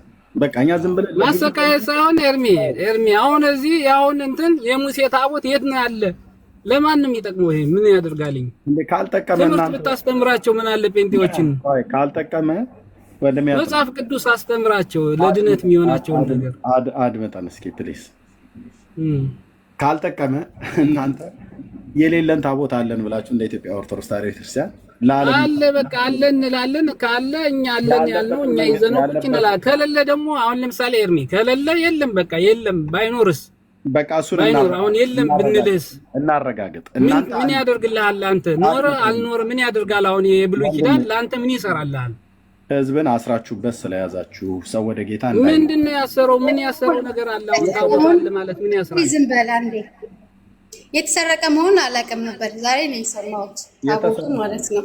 ስለዚህ ለኔ ዛሬ አሁን ሀሴት የተሰረቀ አይደለም። የተሰረቀ የሚባል ነገር የለም። እግዚአብሔር ፈቅዶ መላኩን ልኮ መላኩ ነው እንትን ያለው ነው ያለው እኮ ቅድም ካነበብነው እኮ እግዚአብሔር ባይፈቅድ ኖሮ አይነሳም ነበር ጽላቱ ራሱ። አልሰማሽም እንዴ ኤርሜስ ያነበው ቅድም እኮ ተሰርቆ ነው ያለን ባላ እግዚአብሔር ፈቀደ። የተሰረቀው እግዚአብሔር ወደ ኢትዮጵያ እንዲሄድ ስለፈቀደ ነው እንጂ እግዚአብሔር ባይፈቅድ ኖሮ አይነሳም ነበር ታቦት ወዛ። እግዚአብሔር ስርቆትን ይተባበራል ማለት ነው። ከአይሁዶች እኮ ነው እንዲሰወር ያደረገው። ስርቆት ሳይሆን ከአይሁዶች እንዲሰወር አደረገው ነው የሚለው ቅድም እንዳነበብ ነው። ገብቶሻል እንጂ እግዚአብሔር የፈቀደው ስርቆት እንትን ተነሱ እንዲለይ ነው እንጂ እነሱ ቢያዩ ኑሮ አይሰዱትም ነበር። ገብቶሻል እንዴ? እግዚአብሔር ከፈቀደ መስረቅ አያስፈልግማ። እግዚአብሔር ማለት እግዚአብሔር እንዴት ማድረግ እንዳለበት እሱ ስለሚያውቅ መንገድን ያዘጋጃል። ይኸውልሽ እግዚአብሔር ስለፈቀደ ምንድነው ያደረገው መሰለሽ? ታቦተ ጽዮንን በፍልስጤም እንድትወድቅ አደረገ። ተዋግተው ነው ግን የወሰዷት፣ ዝም ብሎ አይደለም የሰጣቸው። ገብቶሻል አይደል? ፍልስጤሞች ተዋግተው አሸንፈው እንዲወስዱ ነው ያደረገው። እኔ ደግሞ መረዳት ሳይዋጉ ደግሞ እግዚአብሔር ሳይዋጉ እንዲሁ እንዲወጣ ፈቀደ። ምን እግዚአብሔር እንትን ቅድም ተናገረው እኮ መጽሐፉ ላይ እግዚአብሔር ባይፈቅድ ኖሮ መልአኩ በሩን እንዲከፍት ያደረገው የእግዚአብሔር መልአክ ነው። ምንም የተደበቀ ነገር የለውም እኮ። እኔ ጥያቄ ገብቶ ጥያቄ ፈጥሮ ግራ ተጋብቻለሁ። ማለት እግዚአብሔር ቢፈቅድ ኖሮ የሆነ ነገር ኦርቶዶክስ ነሽ አንቺ? ኦርቶዶክስ ነኝ። ታቦተ ጽዮን ላንቺ ምን ያደርግልሻል? ነው ማወቅ አለብኝ። ለታቦት አይደል እንድንሰግድ አይደል እንደ ታቦት እናከብረው አይደል እንደ ለምን ነው ታቦተ ጽዮንና የአዲስ ኪዳን ታቦት አንድ ነው እንዴ ላንቺ? ነው አንድ አይደለም፣ ግን ማወቅ አለብኝ። እና አንድ ካልሆነ ላንቺ በዛው ታስሬ መኖር የለብኝም። ስለዚህ በምን ነው የታሰርሽው? የታሰርሽው ፈልጋለሁ። በምንድን ነው የታሰርሽው? እስቲ ቆይ እንዴ 44 ያደረግነው ለምንድን ነው? ይሄንንም ንገረኝ። 44 ማለት ምንድን ነው ላንቺ? እሱ አስረዳኝ ነው ያልኩህ እኮ ጥያቄ ነው የጠየቅኩህ። በቃ 44 ማለት 44 ታቦት ማለት 44 ቤተክርስቲያን አለ ማለት ነው። ሌላ ምንም እንትን የለም። 44 ቤተክርስቲያን ታቦት አለ። ታቦት ደግሞ መሰዊያ ነው። መሰዊያ ደግሞ ስጋው ደግሞ የሚፈተትበት ነው። አሁን ጎንደር 44 ነበር አይደል? ጎንደር 44 ነበር አይደል? ቆይ ልንገርሽ፣ ጎንደር 44 ነበር አይደል? አሁን ወደ 100 ምናምን ደርሷል። ቤተክርስቲያን በዛ ነው የምትወሰነው። ቤተክርስቲያን በበዛ ቁጥር ይበዛል። ምንም እንትን እኮ እስካሁን አልበዛም። 44 ላይ እንደቆመ ነው። አንዴ ስሙኝ፣ ሁለታችሁም ስሙኝ። ሀሴትዬ እንድትማማሩ ማለት ነው። ቅድም ምን አለሽ መሰለሽ? አጣ ነው ታቦት ማለት መሰዊያ ነው አለሽ። ማስረጃ በይው፣ ከመጽሐፍ ቅዱስ ማስረጃ አስተኝ በይው። ታቦት መሰዊያ ነው የሚል ከመጽሐፍ ቅዱስ ማስረጃ አስተኝ በይው። እንድንማማር እንደዛ ነው የሚሻለው። እየተናገረ ብቻ ከመሄድ ታቦት ማለት መሰዊያ ነው ስላለሽ ታቦት መሰዊያ መሆኑን ከመጽሐፍ ቅዱስ ማስረጃ ይስጥሽ።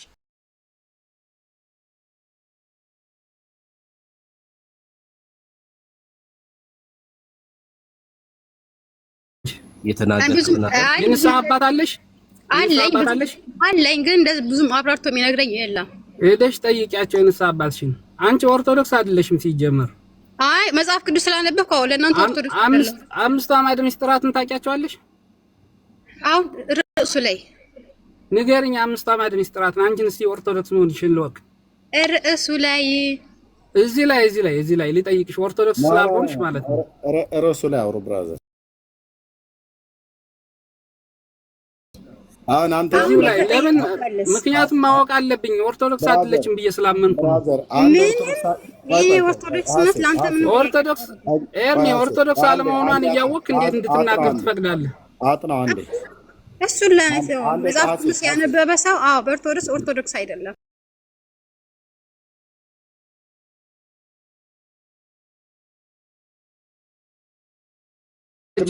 አድምጠኝ፣ አውርቼ ልጨርስበት። አድምጠኝ፣ ምንም ያስዋሻኝ ነገር የለም። አንድ ኦርቶዶክሳዊ ለመሆኑ አምስቱ አዕማደ ምስጢር ያውቃል ብሎ የምትለውን እሱን እንደ መስፈርት እዚህ ካቀረብክ በእውነት ነው የምልህ እልም ያልኩ ዋሾ ነው የምትሆነው። ምክንያቱም በስንት ሚሊዮን የሚቆጠር ኦርቶዶክሳውያን አለ አምስቱ አዕማደ ምስጢርን የማያውቅ ማለት ነው።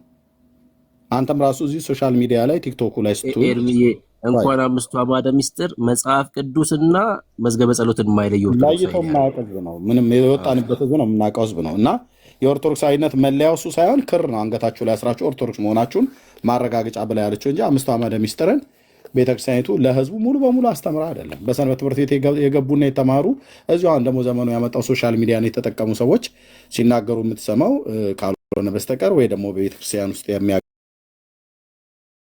የነበሩ ሰዎች ካልሆነ በስተቀር ማንም ሰው አያውቅም። አንተም ራሱ እዚህ ሶሻል ሚዲያ እሷ እኮ አሁን የወለርም እሷ እኮ ራሱ ማያውቅም ያለው መጽሐፍ ቅዱስ ስላነበብኩኝ እያለች እኮ ነው። ስለዚህ አንባቢ ስለሆነች ቢያንስ እንኳን አማደ ሚስጥራት ማወቅ አለባት ብዬ ስለማምን የፈጠረብኝ ነገር መጠየቅ መብቴ ነው። ጥያቄ የፈጠረብኝ ነገር ጥያቄ ከፈጠረብሽ ጥያቄ ከፈጠረብሽ ቤተክርስቲያን ሄደሽ ለምን አትጠይቂም? ኤርሚያስ ነው እንዴ አንቺ እንትን ቤተክርስቲያንም ሲሄድ እንዳንተው ነው ኦርቶዶክስ አይደለሽም እየተባልኩት። ስለዚህ ጥያቄ በአግባቡ ስለማይመለስልኝ ስለዚህ እዚህ ቤት ገብቼ መጠየቅ መብት አለኝ። ስለዚህ መልስ ካላችሁ መልሱልኝ። አሴት አንዴ ያጠነው ይኸውልሽ ምን እንደሆነ ታውቂያለሽ? ቆይ አንዴ ቢኒ አታንሳ አንዴ መመዘኛ ትክክል ስላልሆነ አንዴ ነገር ልመልስ። አይ መመዘኛህን አስተካክሎ ልልህ ነው። እኔ ለምሳሌ 5 አዕማደ ምስጢራትን አውቃለሁ። ኤርሚ ያውቃል፣ ብሩኬ ያውቃል። ኦርቶዶክስ ነን እኛ። 5 አዕማደ ምስጢራትን ያወቀ ሁሉ ኦርቶዶክስ ነው፣ ያላወቀ ደግሞ ኦርቶዶክስ አይደለም። መመዘኛህን አስተካክሎ። ይሄ የኛ ዶክትሪናችን እኮ ነው። ዶክትሪናችን 5 አዕማደ ምስጢራት ያወቀ ሁሉ ኦርቶዶክስ አይባልም። ቋንቋችን ነው ይሄ። ያወቀ ሁሉ ኦርቶዶክስ አይባልም። እኔ አውቃለሁ። አሁን 5ቱን ልንገርህ። ከዛ ኦርቶዶክስ ነህ ትለኛለህ። ከዛ ጠይቃለሁ እኮ አንተ በመጀመሪያ አትጠይቅ። እሱን ያወቀ ኦርቶዶክስ፣ ያላወቀ ኦርቶዶክስ ያልሆነ ተብሎ አይነገርም። እና እንደሱ አትበላት ነው የምትጠይቀን ጥያቄ ብቻ መልስላት። ቀጥዬቴ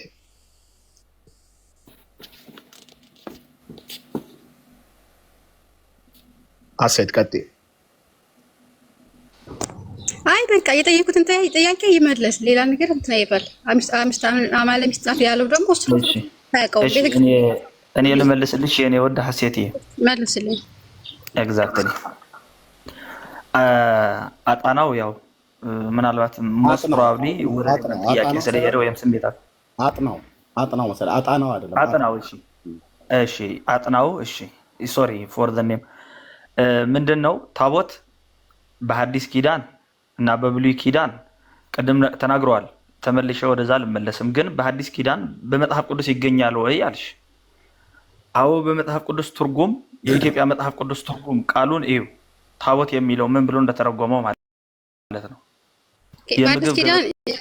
በሐዲስ ኪዳን ኦኬ ታቦት ማለት ትርጉሙ የተተረጎመው የመጽሐፍ ቅዱስ ትርጉም ራሱ የምግብ ማዕድ ነው፣ ገበታ ነው ያለው ጭራሽ ቃል በቃል የሐዲስ ኪዳን ታቦት ምንትለኝ?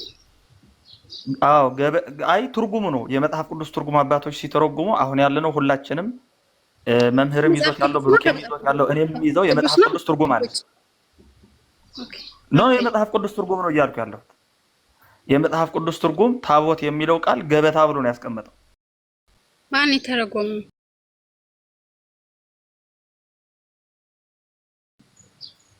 የአባቶች በቃ ይሄ እኔም አንቺም መምህርም የሚያነበው ማንኛውም መጽሐፍ ቅዱስ የሚነበበው ተርጉመው አባቶች በአማርኛ ወደ አማርኛ ቀይረው የተረጎሙት ገበታ በሚል ሌላ አዲስ ነገር የለውም።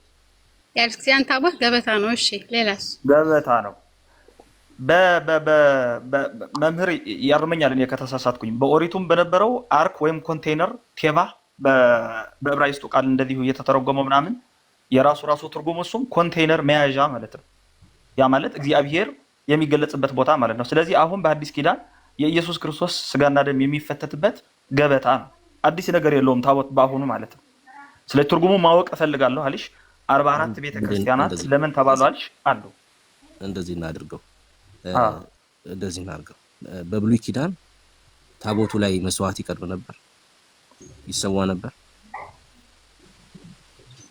ታቦቱ በኪሩቢም አግጦ ይቀመጥበት ነበር። ቤተ መቅደሱ ውስጥ ይሰዋ ነበር። ቤት ውስጥ ነበር የሚሰዋው፣ ቤተ መቅደስ ውስጥ። አዎ ማስረጃ አስተው እንደ ሊቀ ካህናቱ ቤተ መቅደስ ውስጥ ገብቶ መስዋዕት ያቀርብ ነበር። ምን ማስረጃ አለው?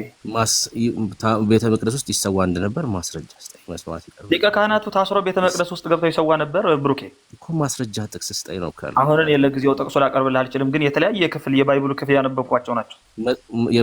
የመስዋዕቱ ቃይት ነበር የሚቀርብ። ኦኬ አሁን እሺ ገበታ መስዋዕቱ ዕቃ ብዙ ናቸው። ያኔ ጊደርም ፍየልም ስላለበት ምን እቃ እንደነበረው አላሰዋው አይደለም ያልኩ። የመስዋዕቱ ቃይት ነበር የሚቀመጠው ነው ጥያቄ።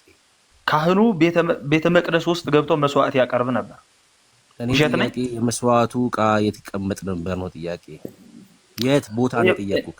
ይኸውልህ ስማኝ፣ እኔ በሐዲስ ኪዳን ነው እንጂ ያልኩት ብሩኬ። በብሉይ ኪዳን መሰዊያ ነበረ ታቦቱ አላልኩም። አርክና ኮንቴነር ነበር ነው ያልኩት። እኔ የጠየቅኩህን ጥያቄ መልስ የለኝም ካልከኝ እኮ አልፈሃለሁ። የጠየቅኩህ ግን አላውቅም ካልክም በቃ መልስ ነው። ካልፈኝ እኔ እኮ መልሱ የሰጠሁት በሐዲስ ኪዳን አላልኩም። በብሉይ ኪዳን አርክ ወይም ኮንቴነር ነበር ነው ያልኩት።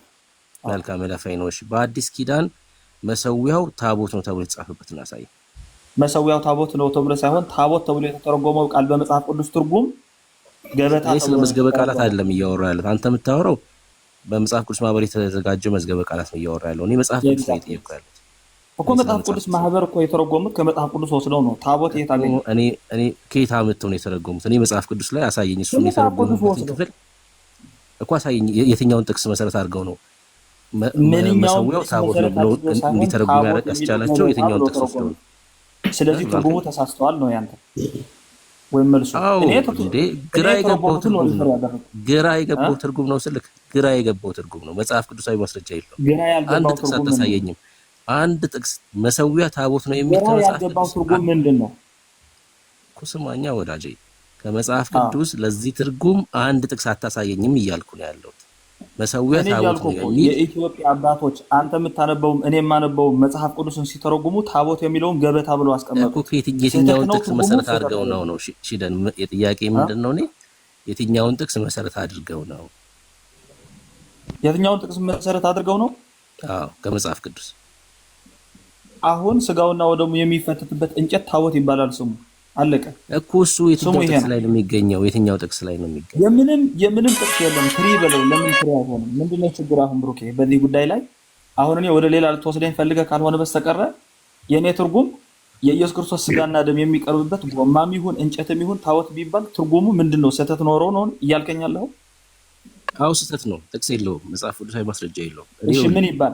አባቶች አባት የሚሆን አንድ የክርስቶስ ስጋና ደም የሚፈተትበት ምን ይባል? ስም ውስጥ አንድ ስማኝ ወዳጅ፣ አባቶች አባት የሚሆኑት እንደ መጽሐፍ ቅዱስ ሲናገሩ ብቻ ነው። እንደ መጽሐፍ ቅዱስ ካልተናገሩ አባት ሳይሆኑ ምንጅላቶች ናቸው እነሱ። የምሬን ነው ብል እኔ ስናገር አትናገር። እኔ አንድ አባት የምለው እንደ እግዚአብሔር ቃል ሲናገር ብቻ ነው ምቀበለው ማለት ነው። እኔ በቃ ብሩክ ነኝ፣ እኔ ክርስቲያን ነኝ። ከመጽሐፍ ቅዱስ ሐሳብ የሚጋጭ ከሆነ እኔ አባት አልለውም። እሱ ምንጅላት ነው፣ እንጃለት ነው። እንደው አናቀውም ማለት ነው። አናቀውም። ምክንያቱስ ከየት አመጣኸው ብዬ ጠይቀዋለሁ። መጽሐፍ ቅዱስ ላይ መሰዊያ ታቦት ተብሎ አንድም ስፍራ ላይ አልተጻፈም። የሚያሳይ ጥቅስ ካለ ካሳየኝ፣ እኛም እንማርበት፣ ከስተታችን እንመለስ። ልታሳየኝ ካልቻልክ ግን ከኔ ጋር ሐሳብ ጋር ነው መተባበር ያለብን። እኔ አሁን ያልኩህን ሰምተኝ ከሆነ ማለት ነው ብሩኬ፣ በአዲስ ኪዳን ታቦት የሚባለው ስጋውና ደሙ የሚፈተትበት ገበታ ነው አልኩህ። በብሉይ ትርጉሙ ነገርኩህ። ታቦት ብለን እኛ የምንለው አለ አይደል? አሁን ለምሳሌ ትርጉሙ ከየት የመጣ ነው ወዳጄ? ትርጉሙ ከየት የመጣ ነው? ጥቅሱን ከመጽሐፍ ቅዱስ ታቦት የሚባል ቃል በአማርኛ ሲተረጎም ገበታ አይደለም። የመጽሐፍ ቅዱስ ትርጓሜ ክፍል ይኸው እኮ። ከየት የትኛውን ጥቅስ መሰረት አድርጋችሁ ነው? አልገባህም እምልህ ወዳጄ። እሺ ምን እንድንለው ነበር የፈለቀው አንተ? ምን እንድንነበር? አሁን ስጋና ደሙ የምንፈተትበት አለ። ለምሳሌ ፕላስቲክ ተረቆማምደዋል። ምን ልንለው ነበር የፈለቀው? ስጋና ደም ማዘጋጀው ጠረጴዛ ይላል አይደል? በቃ ጠረጴዛ ነው ብለህ መጥራት ያለብህ። በቃ ጠረጴዛ። እሺ ጠረጴዛ ለጠረጴዛ ነው ብለህ መጥራት ያለብህ። ማን ነው ብለህ ያለህ? ጠረጴዛን ታቦት ብለህ እንድትል ለኛ ስም እኮ ነው። ስም እኮ ነው የሰጠነው። ስሙ ነው እኮ። ከየትኛው ጥቅስ ተነስተህ? ከምንም ጥቅስ ሳንነሳ ትርጉሙ ታቦት እንለው። what is the problem? አሁን ልክ ነህ። አሁን መጣ። ከምንም ጥቅስ ሳንነሳ አለ። ለዛ ነው የምንጅላቶች ትምህርት ያልኩት። አያችሁ፣ የምንጅላት አይደለም ይሄ የቋንቋ ትምህርት ነው። ራሱ ይኸውልህ፣ የምንጅላቶች ትምህርት ማለት ከራሳቸው ተነስተው ነው። ሰዋዊ ትምህርት ነው የሚሰጡት። ሰዋዊ ትምህርት አይደለም። ጎማ ማለት ትችላለህ አንተ፣ ጠረጴዛ ማለት ትችላለህ። ታቦቱ ስጋና ደሙ የሚፈተትበት የፈለከው ማለት ትችላለህ። ድንጋይም በለው ምንም በለው መብትህ እኮ ነው። እኔ መብትህን እኮ አልጋፋም። ድንጋይም በለው ጎማም በለው የፈለከውም በለው። ግን ምን እያልኩ ነው መሰለህ? መጽሐፍ ቅዱሳዊ እስካልሆነ ድረስ የሰው ትምህርት ነው እያልኩ ያለሁት። የሰዋዊ ትምህርት ነው። ሰዎች ተስማምተው የሚለው መጽሐፍ ቅዱሳዊ አይደለም የትም። አሁን ለምሳሌ ስጋውና ደሙ ትፈተታላችሁ። በእናንተ በኩል ስጋውና ደሙ ታቀርባላችሁ። የምትፈትቱበት ቦታ ጠረጴዛ የሚፈተፍቱም አንዴ ስማ፣ የሚፈተት ምንፈተፍት የለም። በቃ መጽሐፍ ቅዱስ ላይ የጌታ ስጋና ደምን እኛ ይኸውልህ የጌታ እራትን እንወስዳለን አለቀ። የሚፈተት የምትወስዱበት ምናምን ጠረጴዛ ምናምን በመጽሐፍ የሚባል ቅዱስ ውስጥ የለም የሚሰዋ ነገር የለም ወዳጅ። እሺ ጌታ እኮ። ኢየሱስ ክርስቶስ የምትወስዱበት የምታቀርቡበት ማዕድ በመጽሐፍ ቅዱስ የለም። ማዕድ የሚል የለም። ለምሳሌ ቃል በቃል እየተረጎምከኝ እኮ ነው። የለም እንደዛ የሚል ምን የሚል ማዕድ ወይም የጌታ እራት የሚባል የለም። እዛ የጌታ እራት የሚባል የለም። በአማርኛ ተጽፎ ተርጎመው ነው ወደ አንተ። የጌታ እራት የሚባል የለም የለም። አወዛ ቃል በቃል እኮ ነው እያልከኝ ያለው። ቃል በቃል ከሆነ አለ የጌታ እራትን ስለ ጌታ እራት ያወራል እንዴ? አንዴ ቆሮንቶስ መጽሐፍን አንብብ እንዴ፣ መጽሐፍ ቅዱስ አንብብ። እኔ እያልኩ ያለው ሰምተኛል ብሩኬ። በአማርኛ የለም አልክ። ይኸውልህ በአማርኛ ሊትራሊ የጌታ እራት የሚል ቃል የለም። ከየት አመጣኸው? ትርጉሙ ነው ስለማታነብ ነው አልኩህ እኮ። ኢየሱስ ክርስቶስ እንዳደረገው ልትል ነው በኢየሱስ እኮ። ሌላ ነብይ እኮ ስማ፣ ቢያንስ መስማት እኮ ነው። ወደፊት እንደዚህ እንዳትሳሳት ወይ ደግሞ በድፍረት እንዳትናገር ስማ አልኩህ እኮ። አለ ቃል በቃል መጽሐፍ ቅዱስን ስለማታነቡ ነው እናንተ። ቃል በቃል የጌታ እራት የሚል ወደ አማርኛ ያልተተረጎመው መጽሐፍ ቅዱስ አምጥተህ አሳይ። በዕብራይስጡ ፈልግ ወይም ከግሪክ ቋንቋ የጌታ እራት የሚል ቃል በቃል። አሁን ይሄ ሰውዬ እንግዲህ ይኸውልህ እንደዛ አይነት ጥያቄ ነው የጠየቀኝ። ምን አልከኝ መሰለህ? ታቦት የሚባለው ቃል በቃል የጌታ እራት የሚል በአማርኛ የተጻፈ ነው መጽሐፍ ቅዱስ ላይ ወዳጅ። ምንድን ነው የምትል? ምን እያልክ ነው ያለው? ይኸውልህ እኔ እኮ እየሰማሁ ያለው አንተ አልሰማኸኝም እንጂ ብሩኬ። ደላስ ተሳፍር አታውቅም ወይም እኔ አላውቅም ብዬ እየተከራከርኩ አይደለም። ሰምተኛል። ወይም ደግሞ የኢየሱስ ክርስቶስ ሐዋርያት ያቀረበው አማርኛ ቃል በቃሉ የጌታ እራት ይላል። ለሐሴት ትምህርት እንዲሆን አንተ የምታደርገው ለምሳሌ ሐሴት ጥያቄ በደንብ ጠይቀው። ስሚ፣ በታቦቱ ፊት ትሰግጃለሽ? አሁን በአዲስ ኪዳኑ ታቦት ፊት ወደ ብሉይ ኪዳኑ ታቦት እንድንመለስ ማለት ነው።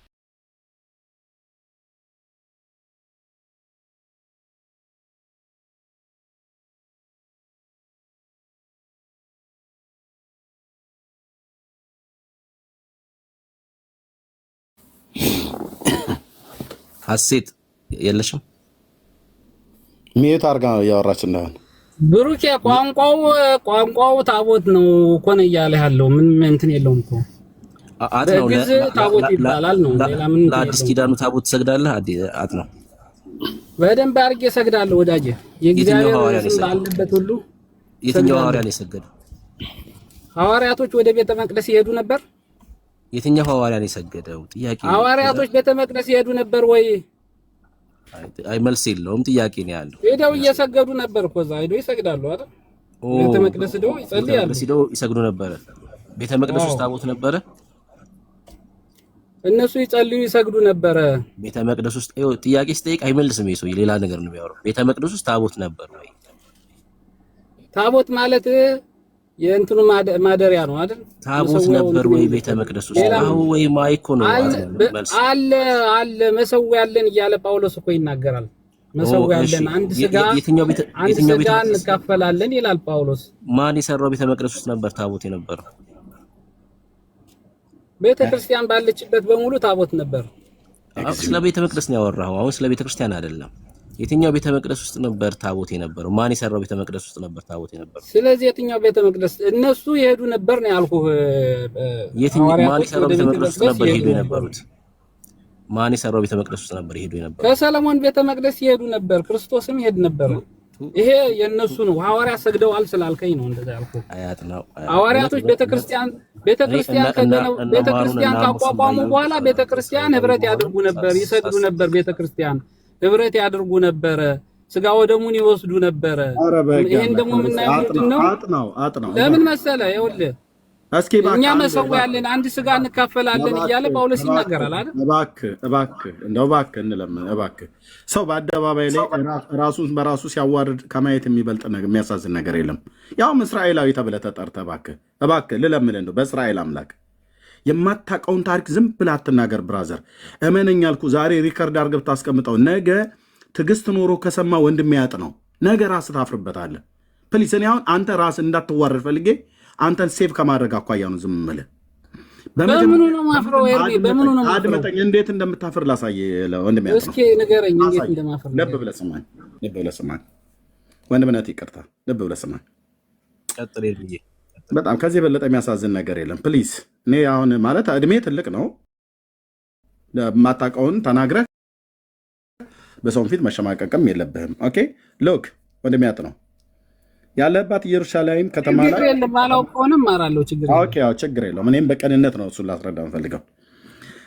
ቤተ መቅደሱ ሁለቴ ነው አይደል የተሰራው? ሁለት ጊዜ ነው የፈረሰው። ሁለት ጊዜ የተሰራ ሁለት ጊዜ ፈረሰ ማለት ነው። ያ የመጀመሪያው የሰለሞን ቤተ መቅደስ እንደዚህ ብለን እንሰራው።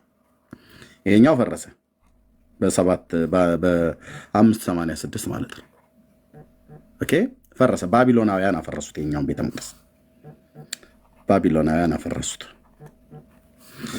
ከዛ መልሶ ሁለተኛው ቤተ መቅደስ ደግሞ ተሰራ ማለት ነው። ሁለተኛው ቤተ መቅደስ ደግሞ ሲሰራ የመሰረቱ ድንጋይ ከ444 ቅድመ ልደተ ክርስቶስ ጀምሮ በንጉሱ በቂሮስ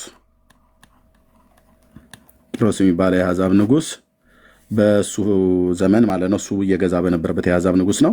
በዘሩባቤል ነው የተሰራው። ይሄ በሰለሞን ነው የተሰራው። ኦኬ በሰለሞን ተሰራ የመጀመሪያው ቤተ መቅደስ ማለት ነው። ኦኬ ይሄኛው ደግሞ በዘሩባቤል ነው የተሰራው። ይሄን ታውቃለህ አይደል? በትንቢተ ዘካርያስ አሁን ቅጥሩ ያለው ማለት ነው። አዎ ቅጥሩ አሁን ቅጥሩ የቆመው ይሄኛው ቤተ መቅደሱ በዘሩባቤል ሲሰራ የኢየሩሳሌም ቅጥሩ አሁን ያለው ቅጥር ያ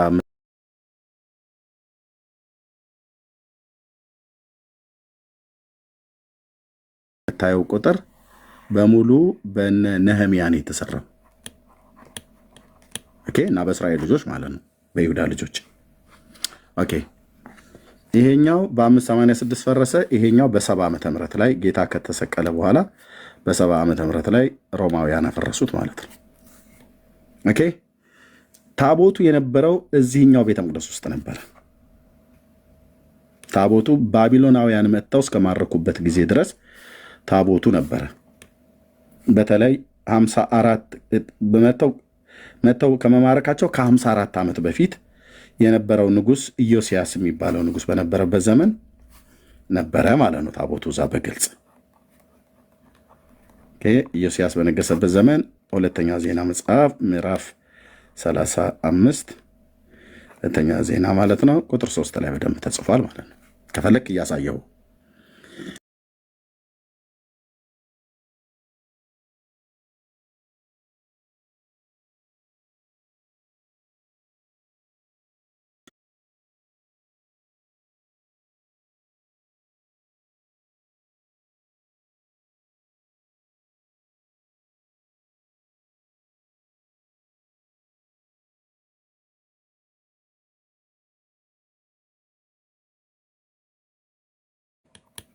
እዝራ 1 ላይ ከቁጥር 1 እስከ ቁጥር 3 ድረስ አለ ይሄ ሰውዬ። ወይ ደግሞ ይሄ ሰው በትንቢተ ኢሳይያስ መጽሐፍም ኢሳይያስ 45 ላይ ስሙ ተጽፏል ማለት ነው።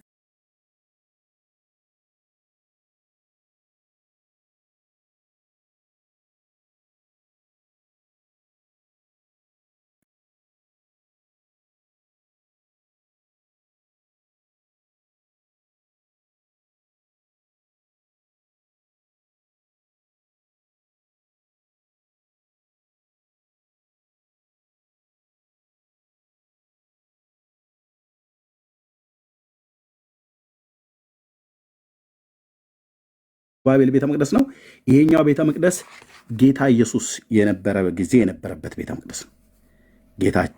ጌታ ኢየሱስ እዚህ ቤተ መቅደስ ውስጥ ገብቶበታል፣ አስተምሮበታል። ኦኬ እዚህኛው ውስጥ ታቦት የሚባል የለም ብራስር። ይሄ ከጌታችን ከኢየሱስ ክርስቶስ ሞት እስከ 70 ዓመት ድረስ ባቢሎናውያን ሮማውያን ናቸው ይሄን ያፈረሱት። ሮማውያን እስካፈረሱበት ጊዜ ድረስ ታቦት የሚባል የለም። ኢትዮጵያ ስለሆነ ግድ የለም። አትቸኩል እባክህ፣ ለመዋረድ አትቸኩል ወንድም። ያንተ ነው ልለምንህ በእስራኤል አምላክ ስም አንተን ከውርደት ለማዳን ነው የምነግርህ። ያው ላይቭ ላይ አንድ ሰው እያየ ማለት ነው ኢትዮጵያ ብለህ የምትለውንም በኋላ ትውጠዋለህ ብራዘር።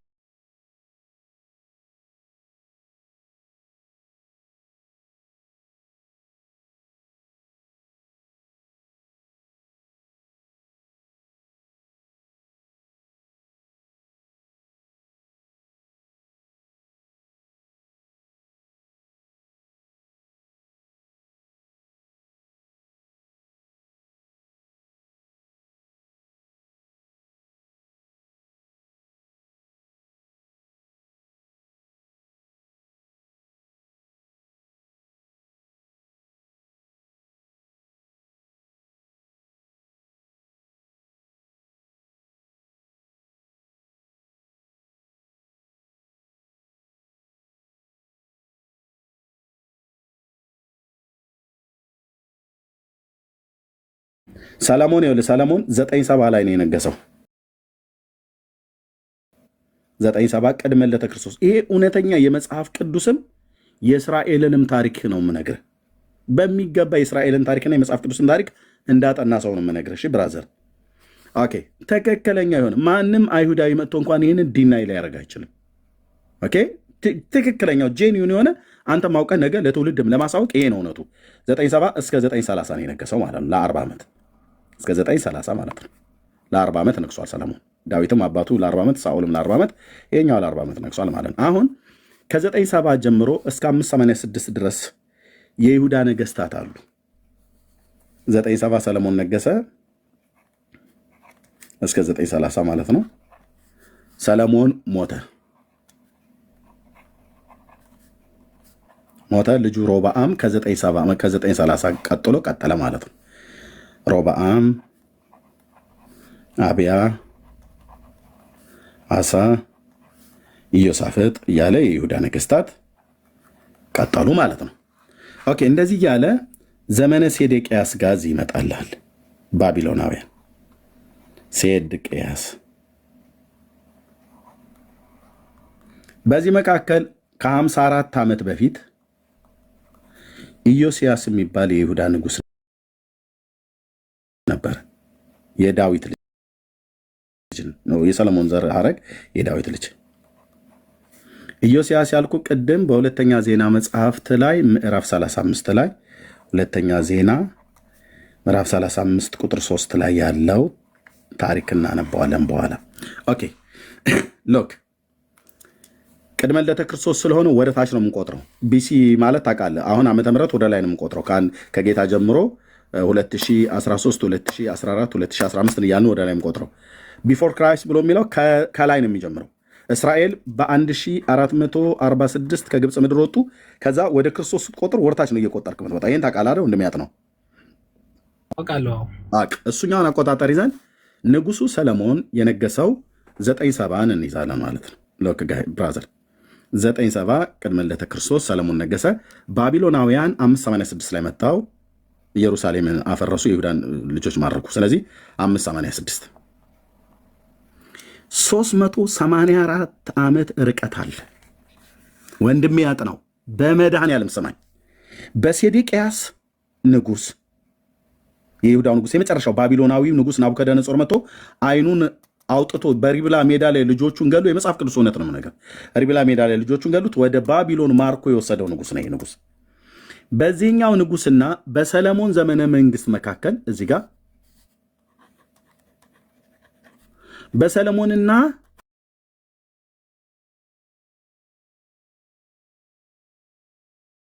በሴዴቅያስ ዘመነ መንግስት መካከል ኦልሞስት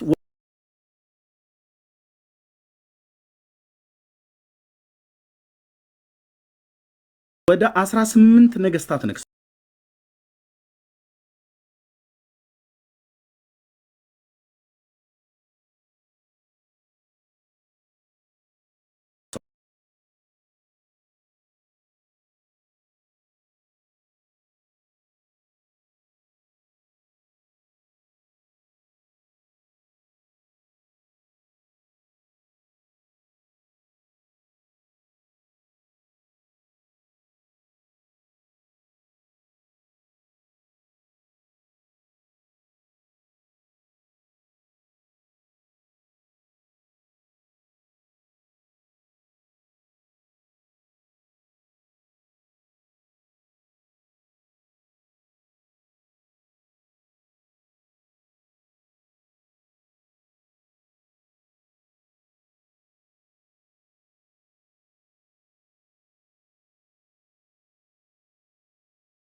ሕዝቅያስም የ25 ዓመት ጎልማሳ በነበረ ጊዜ ኖስ አገር ያቺ ማነች ኤትባል የተባለ አባት ያላት ማነው ስሟን ጥሩልኝ ያቺ ምናምን ሴትዮ የአካብ ሚስት ማን ነው ኤልዛቤል እሷ አምጥታ የተከለችው ጣዖት ነበረ እና የዛን መንገድ ተከተለ የነ አካብን መንገድ ተከተለ የናባጥ ልጅ የኢዮርብዓምን መንገድ ተከተለ በዳና በቤተል ሁለት የወርቅ ጥጆችን አቁሙ ህዝበ እስራኤልን ከምድሪቱ ላይ የእስራኤል አምላክ እግዚአብሔርን እንዲንቁት እንዲያቃልሉት አድርገው ያደረገ ማለት ነው አካዝ የማን አባት ነው የሕዝቅያስ አባትየው ክፉ ነው ልጅየው ደግ ነው እቀጥልልሃለሁ በዚህ ቤተሰብ ውስጥ እስከ ሕዝቅያስ ድረስ ማለት ነው እስከ ሴዴቅያስ ማለት ወይ ደግሞ እስከ ዮስያስ ከዛስ ይሄ አካዝ የተባለው የሚያደርገው ነው በሄኖን ሸለቆ ኢየሩሳሌም መንገድ ላይ ታውቀዋለህ ሄኖን የሚባለውን ሸለቆን ታውቀዋለህ በጌት በኩል በየትኛው ጌት ነው የደማስቆ ጌት ነው ወይስ የማን ጌት የሚባለው ላይ ሄኖን የሚባለው ሸለቆ ታውቀዋለህ አይደል አጥናው ምናልባት ስሙ እንትን ሊሆን ይችላል ከቄድሮን ፈፋ ጋር የተገናኘው ለምሳሌ የእንትናን ቦታ አልጎበኛውም የአስቆሮቱ ይሁዳ ታንቆ የሞተበት ቦታ አላየው እንትኑ አላየሁትም በምስራቁ በር በኩል በቄድሮን ሸለቆ ባለበት ማለት በየት አካባቢ እንደሆነ በስተቀኝ በኩል ማለት በስተቀኝ በኩል ያለው እዛ ጋር ነው በሄኖን ልጅ ሸለቆው ረጅም ነው ግን የሚጀምረው በዛኛው ጌቱን ያላስታወስኩትኝ እዛ ጋር ሸለቆ አለ እዛው ኢየሩሳሌም ጋር ማለት ነው እዛ ሸለቆ ላይ የበዓል የሄኖም ሸለቆ ነው የሚባለው የሄኖም ልጅ ዕጣንን በዛ አጠነ ይላል እዛ ጎርጓዳው ቦታ ማለት ነው እስቲል ናው አሁን ድረስ አለ ቦታው እና እግዚአብሔር ከእስራኤል ልጆች ፊት እንዳሳደዳቸው እንደ አሕዛብ ክፉ ልማድን በልጆቹን በእሳት አቃጠለ ይላል ይሄ አካዝ የሚባለው ንጉሥ ኢሳያስ በሱ ዘመን የነበረበት ዘመን ልጆቹን በግልጥ ልጆቹን አርዶ ለአጋንንት መስዋዕት በማቅረብ ተላላፊ የነበረ ንጉሥ ነው ሎክ እዛ አቃጠለ የሄኖም ሸለቆ የተባለው ውስጥ ወስዶ አቃጠለ በኮረብታ መስገጃዎችን በተራሮች ላይ በለመለመ ዛፍ ሁሉ በታች ይሰዋና ያጥን ነበር ይላል ይህም ብቻ አይደለም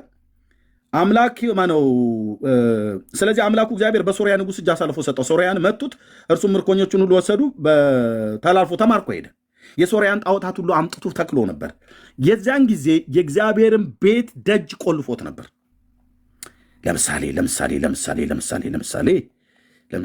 ለምሳሌ ኦኬ እዚህ ጋር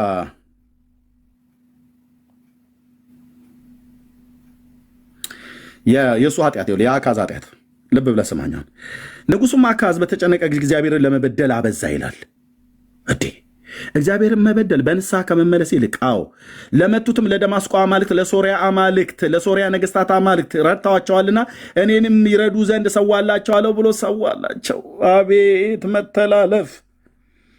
መተላለፍ አሁን ታቦቱ እንዴት እንዳለ ላሳይ ነው ኢዮስያስ ጋር ለመምጣት በመጀመሪያ ከአካዝ እንደው ማከሉ ላይ ቀንጥሼ ማለት ነው የዳዊት ልጆች አንዱ ሲበድል አንዱ ደግ ሲያደርግ አንዱ ሲበድል አንዱ ወደ እግዚአብሔር ሲመለስ አንዱ ከእግዚአብሔር ሲርቅ አንዱ ሲመለስ አንዱ ሲርቅ ኦኬ እና ከዛ ሰዋላቸዋለሁ ብሎ ሰዋ ነገር ግን ለእርሱና ለእስራኤል ሁሉ ጣቶኑ ይሄ አካዝ የሚባለው ሰውዬ በኢሳይያስ ዘመን ምልክት ለምን የተባለው አለምንም ብሎ ሲል ነው ምልክትን ይሰጣቸዋል ብሎ ጌታ የተናገረለት ማለት ነው ከዛ እንቅፋት ሆኑ አካዝም ይላል የእግዚአብሔርን ቤት ዕቃዎችን ሁሉ ወስዶ ሰባበራቸው እግዚኦ እንዴት ውስጥ ያማል ወንድሞቼ ናቶች አሁን እንኳን ሳይው በቃ እንዴት ሻክ እንደሚያደርገኝ የእግዚአብሔርን ቤት ዕቃዎች የቤተ መቅደሱን ዕቃዎች ማለት ነው ወስዶ ሰባበራቸው የእግዚአብሔርን ቤት ደጅ ቆለፈ በኢየሩሳሌም ማዕዘን ሁሉ መሠዊያን ሰራ ለምን በይሁዳ ከተሞች ሁሉ ሌሎች አማልክት ያጥን ዘንድ የኮረብታ መስገጃዎችን የአባቶቹን አምላክ እግዚአብሔርን አስቆጣ ይላል በቃ ሰበረው የእግዚአብሔርን ቤት ደጅ ቆለፈ እንዴት ነው በሚያማው አንተዬ በኢየሱስ ክርስቶስ ስም ቆለፈ ይላል እንዴት አይነት ድፍረት እንደሆነ ይሄኛው አባትዬው እግዚአብሔር እርሚ ትንሽ ይቅርታ ትንሽ ስለረበሽኩ ስራ ልገባ ስለሆነ ትንሽ አሳጥሬ ነገር ኦኬ ይሄኛው እግዚአብሔርን ደጅ ቆለፈ አካዝ ቆለፈ ልጅየው ደግሞ ይሄኛው ደግሞ ከፈተው ምዕራፍ 29 ላይ ይሄ ይታያል እዚህ ጋር መጣና አባትየው የቆለፈውን ልጅየው ደግሞ በነገሰ በመጀመሪያው ዓመት የእግዚአብሔርን ቤት ደጅ ከፈተ ይላል ሎክ ይሄኛው ሰውዬ ሲቆልፈው ታቦቱን ከመቅደስ ውስጥ አውጥተውት ነበር ካህናት እየተሸከሙ ይዞሩ ነበር ከዛ ልጅየው ደግሞ ከፈተውና ቤተ መቅደሱን አደሰው። ይሄኛው ማለት ነው። ይኸው አስወግዱ አላቸው። አባቱ ጠቅጥቆ ያስገባውን እግዚአብሔር ቤተ መቅደሱ ጠቅጥቆ ያስገባውን ሌዋውያን ካህናት ስሙኝ አላቸው፣ ተቀደሱ፣ የአባቶቻችሁ አምላክ የእግዚአብሔርን ቤት እርኩስን ነገር ሁሉ ከመቅደሱ አስወግዱ አለ። ማን አስገባ መቅደሱ ውስጥ እርኩስን ነገር? አባቱ አካዝ። አባቱ አስገባ እርኩስ ነገር፣ ልጅየው አወጣ። ኦኬ። ሕዝቅያስ ደግሞ ሞተላ፣ መሞት አይቀር ደገኛው ንጉሥ አሁን ሕዝቅያስ ሞተና ሌላ ደግሞ ባለዕዳ መጣ። ሌላ ማዕተኛ ምናሴ የሚባል ያው ለዚህ ደግሞ ምናሴ ደግሞ መንገስ ጀመረ። ምናሴ ደግሞ እግዚአብሔር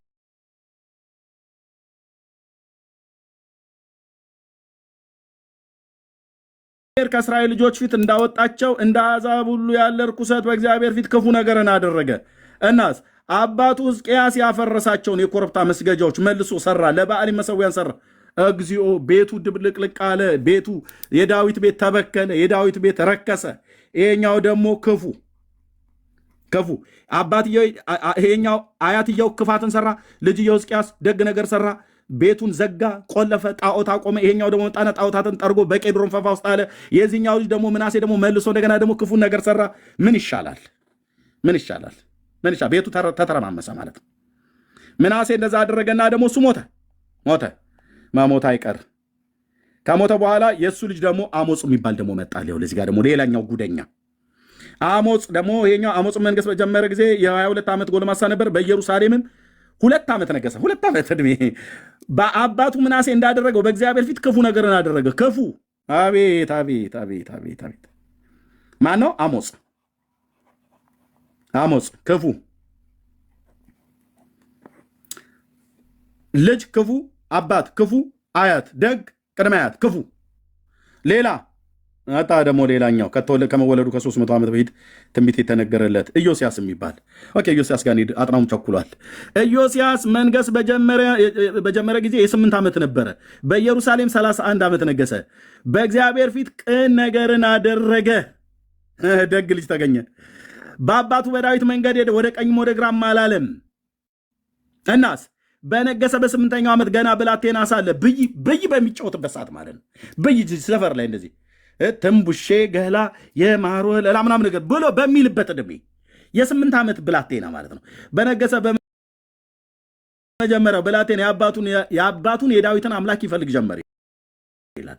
ልጅ ነው። ብይ ተጫውቶ አልጠገበም። ገና ቃቃ የሚጫወትበት ዕድሜ ነው። የ8 ዓመት ልጅ ገና ጨቅላ ነው። የኔ ልጅ እንኳን 2 ዓመት ይበልጠዋል። ኳስ ወይ ምናምን ጨርቅ ሰርቶ የሚሯሯጥ ግን ልጁ ከመወለዱ ከ300 ዓመት በፊት ትንቢት ስለተነገረለት ኢዮስያስ የሚባል ልጅ ነው ተወለደ። አንተ ለእግዚአብሔር የሚገርም ልጅ ተወለደ። ሃሌሉያ ይወለዱለታል አልኩ። እግዚአብሔር አምላክ ለዘላለም ስሙ ይባረክ። በ12ኛው ዓመት በይሁዳና በኢየሩሳሌም በኮረብታ መስገጃ ማምለኪያ ዐፀዶችን ቀልጠው የተሰሩት ከተቀረጹትም ቀልጠው የተሰሩት ምስሎችን ያነጻ ጀመር ይላል። ማለት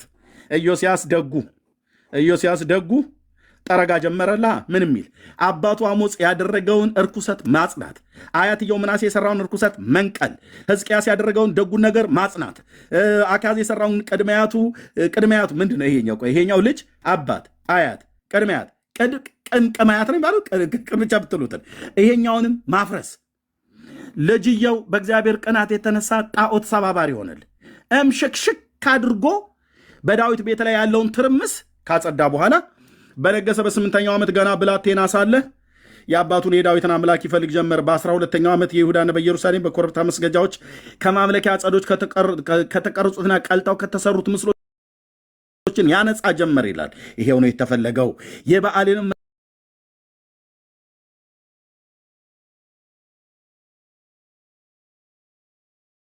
ሰዎች በፊቱ አፈረሱ።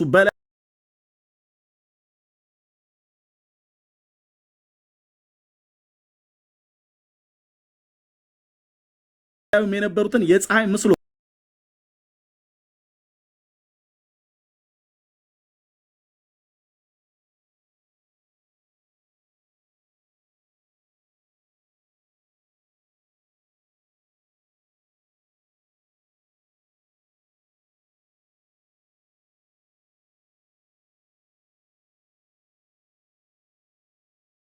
ይደግማል። ይሄ ልጅ ነው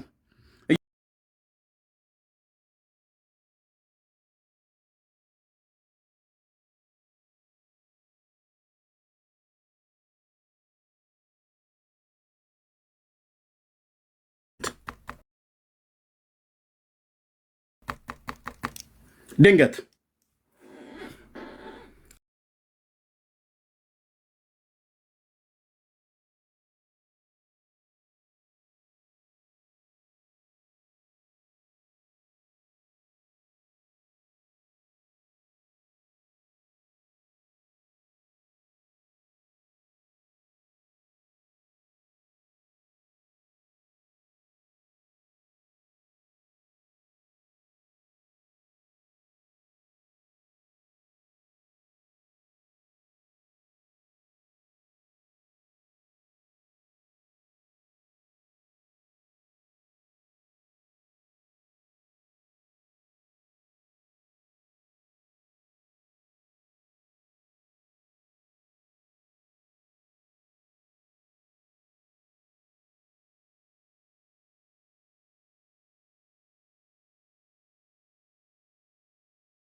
ሲገባብ ማለት ነው።